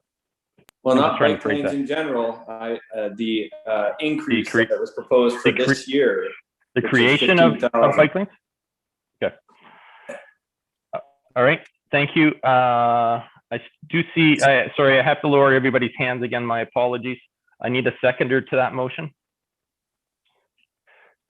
Councillor Kobayashi has seconded it. Discussion. I will look to staff first. Excuse me, Councillor Baxter, my apologies. I just lowered your hand by accident. You can put it back up and I'll get you in the list. Staff, can you please comment on what that cost would be and the savings and the ramifications of the budget impact? Your Worship? Yep, go ahead. The cost implications are $14,900. $2 for the average single-family residential property in 2021, or 0.1%. Okay, thank you. So I'm on discussion. I'm going to go with Councillor Day. You're first, but I'm actually going to make Councillor Baxter first, just because I accidentally lowered his hand. Councillor Baxter, then Day. So I'm speaking against this motion. Just to be clear, the motion is about increasing the bike lane maintenance, and it was already cut in half by me, actually, at the first meeting where we discussed this. I'd like to point out that the number of bike sales has increased enormously, to the extent where it is not only very lengthy process to buy a bike because you have to wait till it comes, but it is a lengthy wait to get any kind of maintenance at any bike shop because so many people are out there biking. And cars actually do a fair amount of sweeping of their own lane, because the action of car tires tends to send everything to the side, which means it ends up in the bike lane, and therefore this is a safety issue, and a safety issue at the same time that we have a lot more people biking. In addition, we have already cut 1% out of the budget during this process, and so that means it's down to a 5.5% increase over the last 2 years, which is getting really close to the rate of inflation.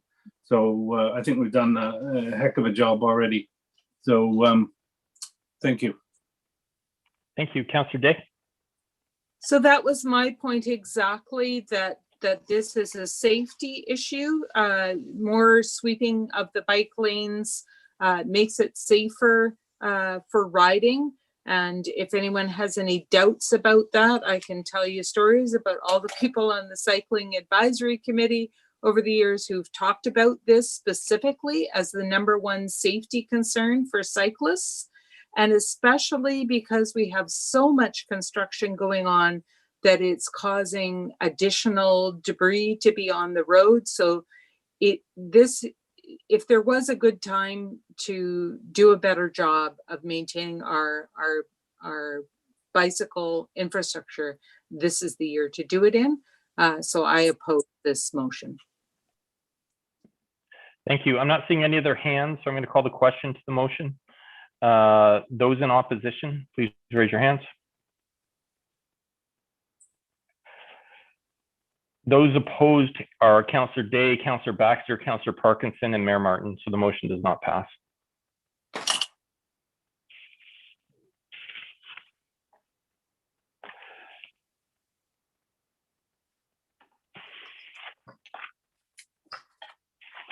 Council, is there anything else?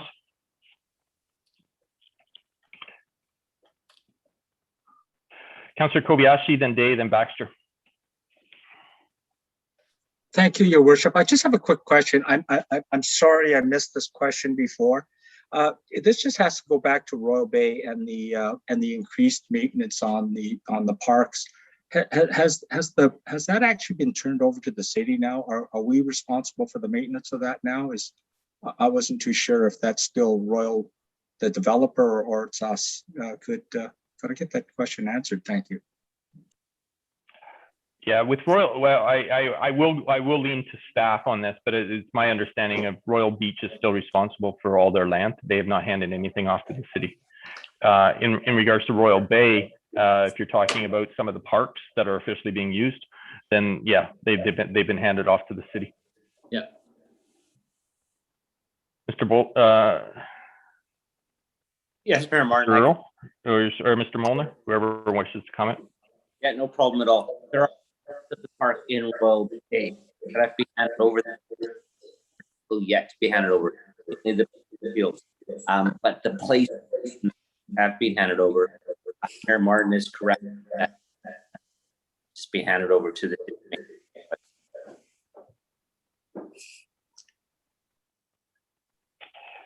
I think we got the most of that. Councillor Kobayashi, is there anything else?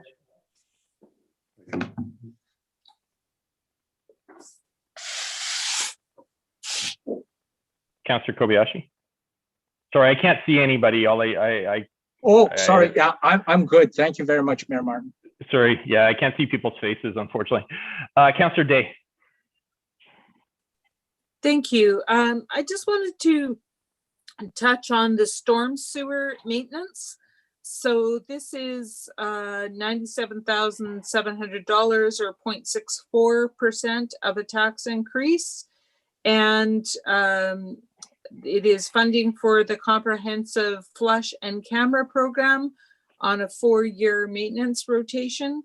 What would the impact be of putting that off? Through the mayor to Councillor Day, please advise me if I'm breaking up.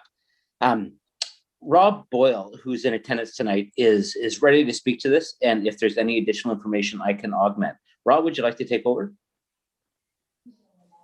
Thank you, Mr. Molnar. It's Rob Boyle, Manager of Public Works. Everybody hear me all right? We can. Yes. I'll try and make it as simple as possible. If we don't start to look at our storm system, the sewer system, it's kind of like your gutters or your house. I can tell you, you don't have to do it until you have to do it. So it is a preventative thing to hopefully avoid issues that arise. It is an industry practice and standard that the city has not undertaken up until now, and this is what we put it forward. That's about all I can say about that, unless somebody else has other questions directly.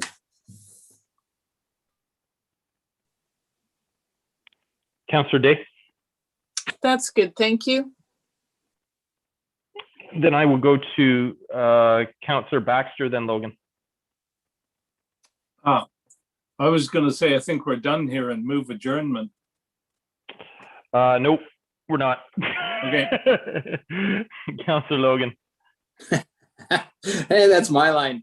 At the risk of feeling the wrath of Councillor Jansen, and I know it's a core item, but realistically, I'm not sure it's going to happen this year, is the spring cleanup. I'm wondering if we should just reduce that budget if we're not going to be having that this year instead of taxing for it. Maybe staff could let us know what the net cost of that is after revenue is taken into account. Because I know it's a cost. Certainly, through Mayor Martin. Just bear with me one moment so I can pull up the exact figure. What am I going to do with my pile here, Councillor Logan? You take it to the dump like I do instead of waiting. I've got a truck for you too. The city, the net tax savings, should we remove that service for 2021, would be just shy of $28,000. Okay, thank you. I will make that motion that we remove that, please. And that is seconded by Councillor Day. I'm going to clear hands. Discussion. Councillor Parkinson. I think I heard Councillor Logan say that it wasn't going to happen this year anyway. If that's the case, then I could support this. Otherwise, I'm not sure about it. So do we know, is it going to happen if we don't pass this motion? Your worship? Yep, go ahead. It was staff's intention to execute on the spring cleanup. However, with the most recent COVID recommendations about staying closer to home, we have paused that. And so it would be our expectation, should those recommendations thaw, that we would execute on it. It could be an early summer cleanup as opposed to a spring cleanup. But if this motion were to fail, it's administration's intention to move forward. Thank you. Councillor Baxter. I believe this is one of those services that the citizens of Colwood really, really appreciate from the city, and I would oppose removing it from the budget. Thank you. Councillor Logan. Thank you. I'd just make one comment then. If we are truly budget conscious and wanting to reduce the cost on the taxpayer, then this is one way to do it, because right now the taxpayer is actually subsidizing people to get rid of their crap, essentially, as opposed to just taking it to the dump themselves. So it's an easy one to cut. Thank you, Councillor Day. Thank you. My question is for staff, just in regards to if we cut this with this motion as proposed, does that make it more difficult to bring it back in future years? Thank you, through Mayor Martin. Councillor Day, I appreciate that question. There are many implications we need to keep in mind throughout budget deliberations, and this is certainly one of them. When council resolves to defer a service increase or to remove an existing service with the expectation that we will reintroduce that service, there will be a tax increase realized at that point. Thank you. Councillor Baxter. I just wanted to remind Councillor Logan of, I believe it was 2009, but it might have been 1 year either side of that, when the city was forced through terrible circumstances to, I believe it was a 16% tax increase. And citizens stood in front of council, as we could in those days, and said, do what you have to do with the taxes, but do not remove any services. Yeah, I remember that wholeheartedly, and I think that most of the discussion was around the branch drop-off too. Yeah. Yeah. Councillor Kobayashi. Thank you very much, Your Worship.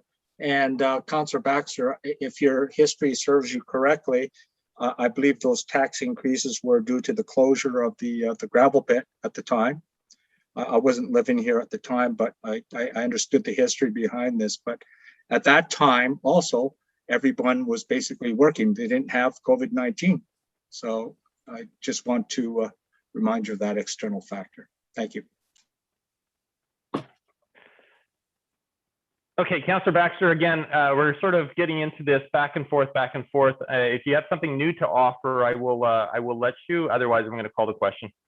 2009 was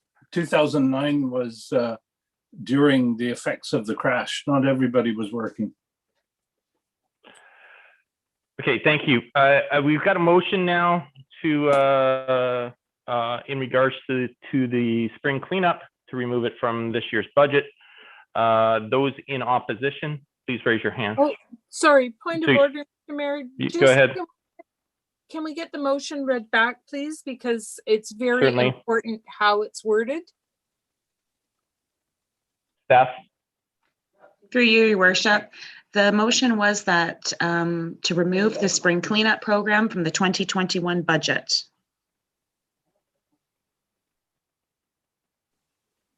I'm going to call the question. Those in opposition to the motion, please raise your hands.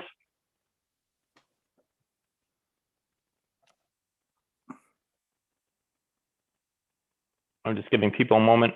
It looks like Councillor Parkinson and Councillor Baxter opposed. The motion passes. Council, is there anything else that you wish to discuss? I'm not seeing any of their hand. Oh, sorry, excuse me, I do. Councillor Kobayashi. Thank you very much, Your Worship. So the last thing I'd like to bring up for consideration by council is, so I look at it in terms of business. A business, you have revenue, you have your costs, and then you have your profit. And in this case, the city doesn't work that way. It's not a profit organization, but you have the same thing every year. You have your revenues and you have your costs. And whatever we don't spend goes into something that we call our surplus. And in fact, the surplus is created by not only by residential taxes, but by the non-residential taxes. So these dollar values, this dollar, some of it goes into certain reserve funds that we've already got. I think there's some bylaws that cover that off. But then there's this surplus that sits there, and then we use that basically for special initiatives. And the question to me right now is, it is taxpayers' dollars. And I know, and I heard this loud and clear at council, that it's not a good practice to use surplus for operating expenses for the year. I heard that loud and clear, and only under special conditions. So the consideration that I would, and I'd love to have this discussion here with council and get their opinions on it, but is there any feeling towards using some of that surplus to offset these costs, because it is an unusual year? And we gave the break last year because we went with a 0% tax increase. I do understand that, but because there's that surplus, and then we carry these surpluses every year. I just want to feel your appetite for maybe using some of this to offset our costs this year. Thank you very much, Your Worship. Thank you. Councillor Day, then Jansen. Thank you. My understanding is that our surplus, it goes into our reserve funds. Could staff please comment? Thank you, through your worship. Our surplus, it depends on what drives the surplus. So we have reserves established for specific purposes. We also identify specific funding sources. So for example, investment revenues, we have identified those under city policy, and we transfer those to reserves. For example, casino revenue funding, which we're not realizing right now, but as that actualizes, which may or may not generate a surplus, but we will then transfer that to reserve for specific purpose. Much of the surplus that arises in our general operating fund is not appropriated, and it remains available in the general operating fund. And so has all of the general operating fund surplus arisen as a result of taxpayers' taxes? No, but much of it is the result of taxpayer dollars that are ultimately not utilized according to the budget for whatever reason.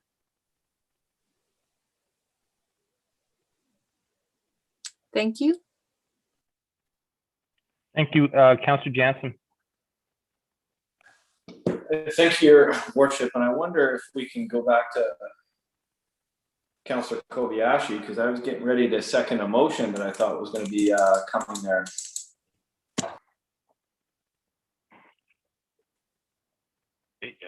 Okay, Councillor Kobayashi, did you have a motion that Councillor Jansen was prepared to support? Sure. I mean, I actually was trying to get the conversation going to see how everyone felt about this before I made a motion, before I got defeated 6-1 again.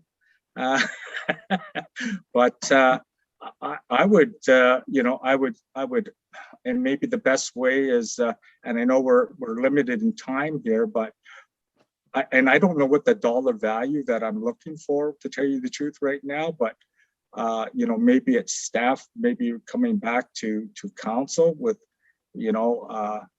this is a one-off this year, that we take maybe $150,000 of surplus and apply it against our taxation this year. I don't know. I'm just throwing a number out, but it's just an idea.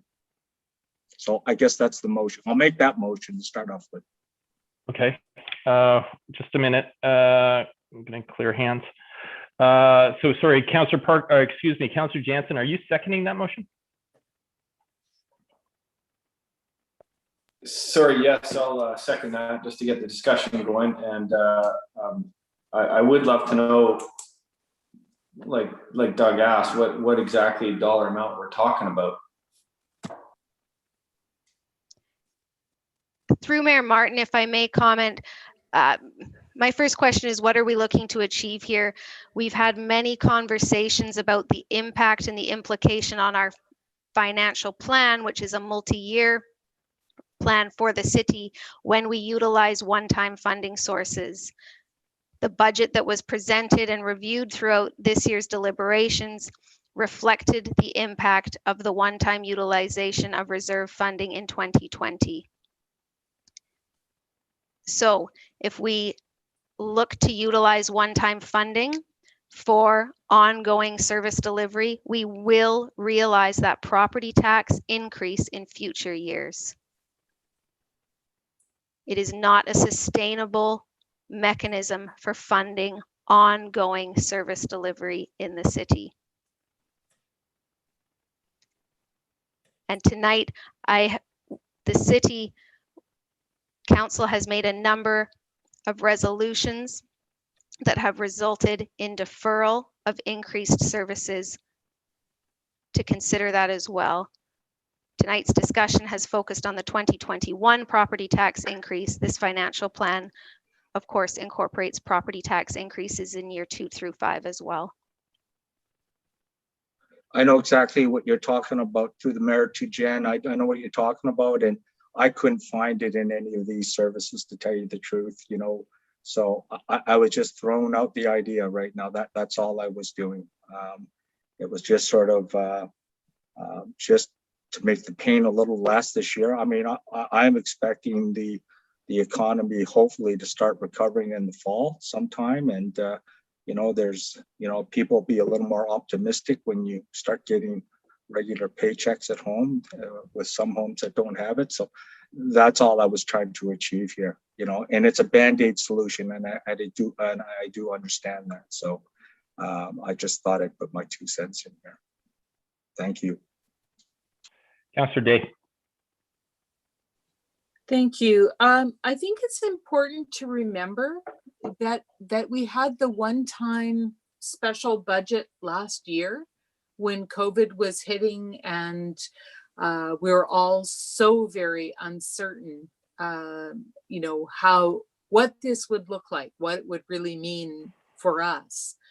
And now we are seeing it, and it really is, you know, very different depending on what type of work you do.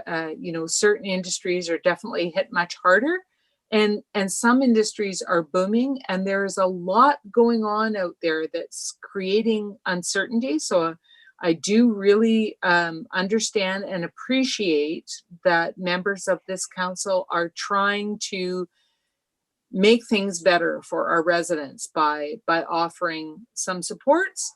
But I think it's very important to remember that we are managing, you know, what the costs are going to be over the next 5 years. And we're trying to achieve stability for our residents, both of what services they can expect to receive and what they can expect to pay for it. So I think we have done enough, that we are still looking at a tax increase this year, but we really need to consider that as the tax increase over 2 years, and we're not alone in that. Saanich has just done their tax increase, and they're similarly doing a bigger lift this year and did very little lift last year. So I think that is a good achievement, and trying to keep predictable and keep our services operating well is the most important thing.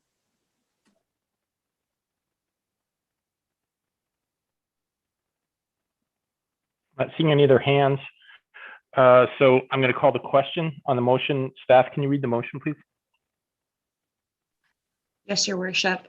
It was that staff use a one-time funding in the amount of $150,000 from surplus and apply it towards taxation for 2021. Thank you.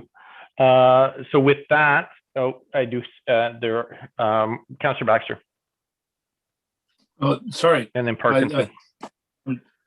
I was thinking you had already called the motion. Well, yeah, I had, but then I thought that you had comment. No, if you don't have comment, that's great. No. I just didn't want to call the question before I add comment. Councillor Parkinson, were you voting or were you wishing to make a comment? No, I thought I had put my hand up earlier and then I was, so if I may, I'd like to make a comment. Yeah, go ahead. I hadn't called the question yet.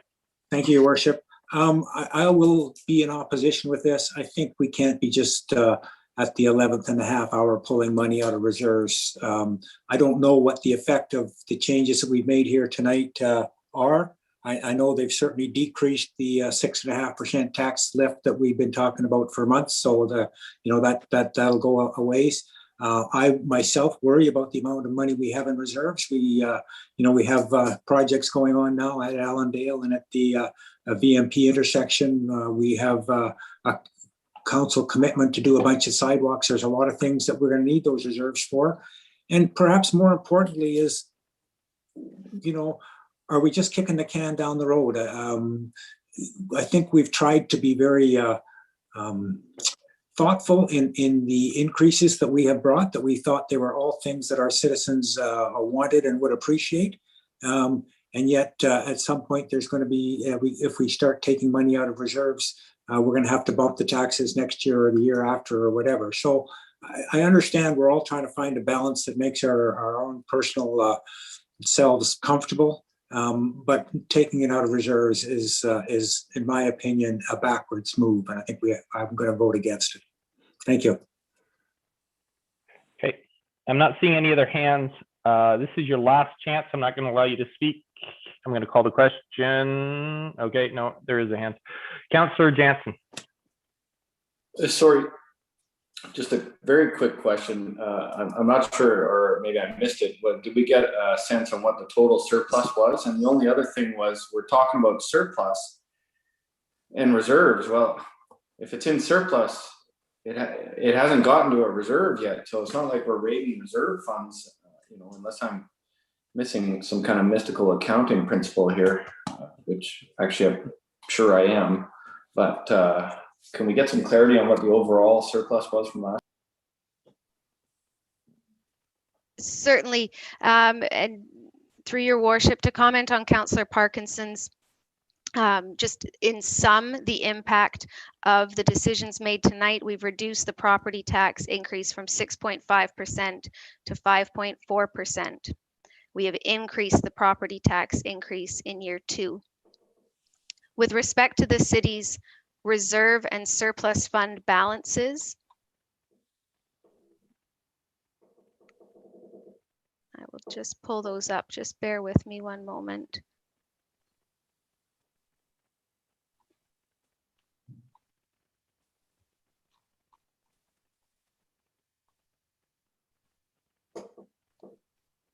We have approximately $6.5 million in unallocated general surplus.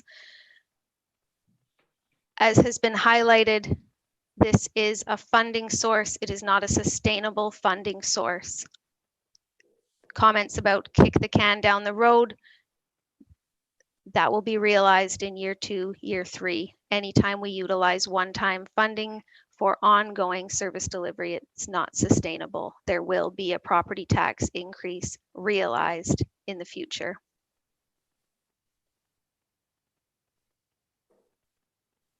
So can you please comment? You mentioned that it was a 5.4% lift now overall budget, but there would be an increase to the property tax in year 2. Can you please explain to me what that comment means? Certainly. I have heard from council tonight with a number of these resolutions that we will be deferring the service increase to 2022. So with that deferral, we will see that service increase in the 2022 budget and the corresponding necessary funding, the property taxation funding, increasing accordingly. As I highlighted throughout budget deliberations, one of the primary intentions of the service review sessions that we introduced in 2020 and intend to hold annually is to give council an opportunity to review each of our service areas and to give council an opportunity to provide direction to staff on endorsement of the level of service, whether council wishes to see an increase in service level, a maintenance of existing service level, or a decrease in service level in any area. So to be clear, The direction that staff are receiving tonight by way of council resolution will be reflected in the financial plan, in the city's budget for the next 5 years, and council will have more than ample opportunity to review that direction as we embark on service review prior to the 2022 budget deliberations. So I want to be clear, we have a 6.5%, we've gone down to 5.4. That was, and you're telling me that those have been deferred. So you're telling me that we've increased our property tax for year 2 by 1.1% this evening? I will provide exact information at tomorrow's meeting when I run it through the full 5-year financial plan. But yes, and if there is any resolution that was made tonight where council intended to remove that service increase completely from the city's 5-year financial plan, that clarity would be much appreciated. And then we will remove that in its entirety, and there will be no impact on a future property tax increase. Councillor Parkinson. Thank you, Jen. Just to be crystal clear, when you say that we've reduced the increase from 6.5% to 5.4%, that's the gross municipal taxation, gross municipal taxes. And when I look at these sheets that you provided earlier, some of the examples were 6% gross municipal tax increase was a 4.6% total tax increase, 7.4 was 6. So I could assume that then what we're talking about, while it might be 5.4% gross municipal taxes, the actual total gross tax increase is probably at this point under 5%. Is that would that jive with your guesstimate? I don't want to put you on the spot. I know there's a lot of formulas and mathematics that go into that actual hard number, but we're under 5% would be my expectation. When I made reference to 5.4%, I was referring to the city's property tax revenue increase. We started tonight's discussion with a property tax revenue increase of 6.5%. The impact of that increase on the various residential or commercial taxpayers will vary. Specifically, what I have in front of me is the impact of that 5.4% property tax revenue increase on an average single family residential property. It's approximately $123 or 6.3%. And what about a typical house? I don't have that information in front of me. I'm happy to provide that tomorrow. I guess, Jen, I'm sorry. I guess I still think that yes, we need to look at the gross municipal taxes, but I think when people open up their tax bill, they look at their total gross taxes. And so if our gross municipal taxes go up by 5.4%, when I open my tax bill, my total gross tax, if it's the exact average residential property, is going to be less than 5.4%, I would believe. And I don't want to make you do all the mathematical gyrations tonight, but no, this is a helpful conversation. It provides context. As I highlighted earlier tonight, average single family residential property had a market assessment increase that was higher than the average residential class.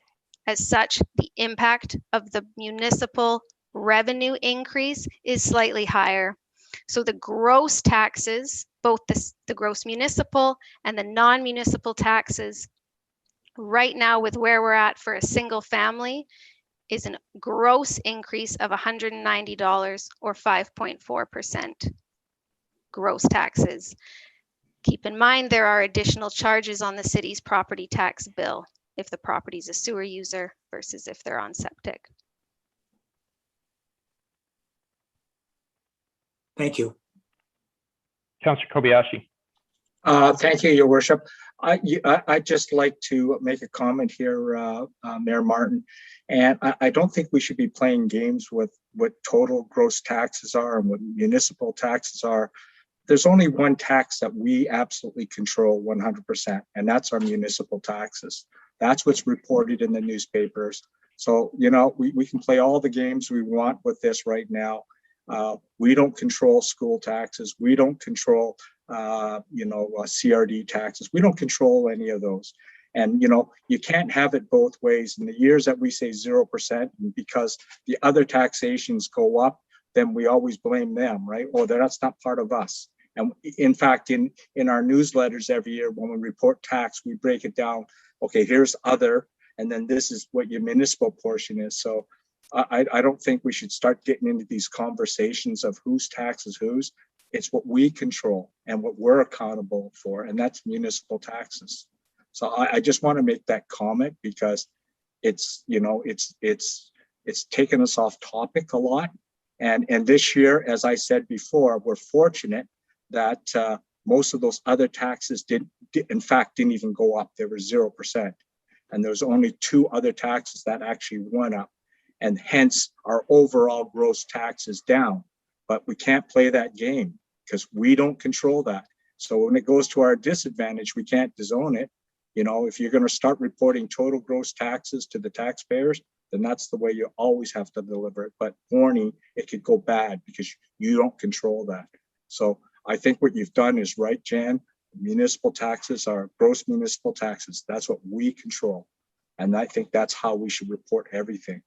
And that's just my feeling on this, Your Worship. So, you know, we were just playing games and we're just confusing the issue. We're confusing our citizens. Thank you very much. Councillor Day.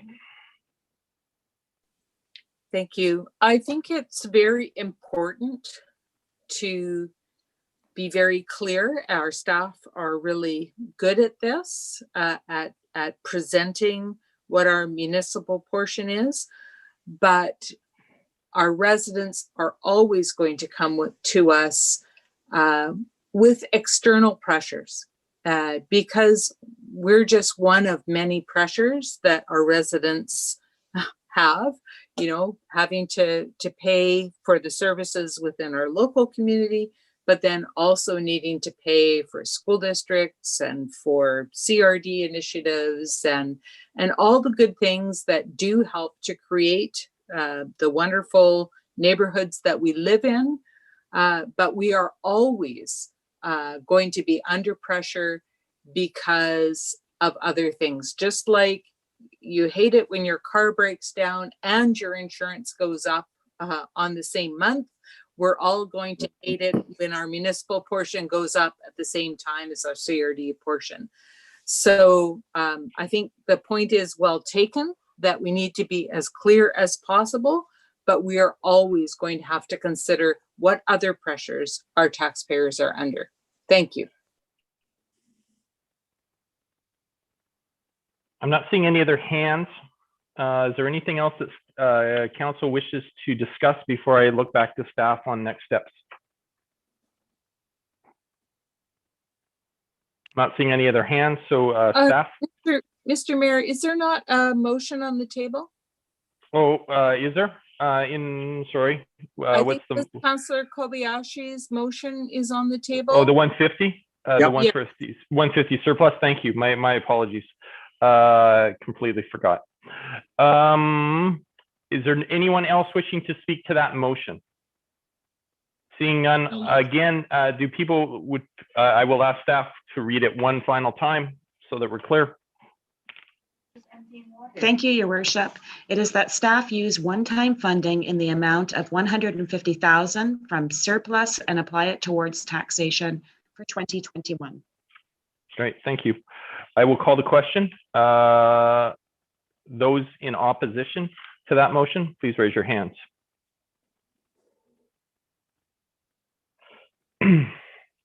Councillor Logan, Councillor Day, Councillor Baxter, Councillor Parkinson, and Mayor Martin oppose. That motion fails. Is there anything else, council? Before I look, sorry, no, you're not yet. I'm I will come back. Staff, what are the next steps? Thank you, Mayor Martin. Staff will update the city's financial plan bylaw and staff will update the city's draft property tax bylaw to reflect council's resolutions tonight. We have a special meeting of council scheduled for tomorrow night at 6:30, where I will look to introduce the financial plan bylaw and I will seek adoption. I will then look to introduce and seek adoption of the property tax bylaw. That will ensure we meet our statutory deadlines. And those are my next steps in the next 24 hours. Councillor Logan, Move adjournment. thank you. Those in opposition?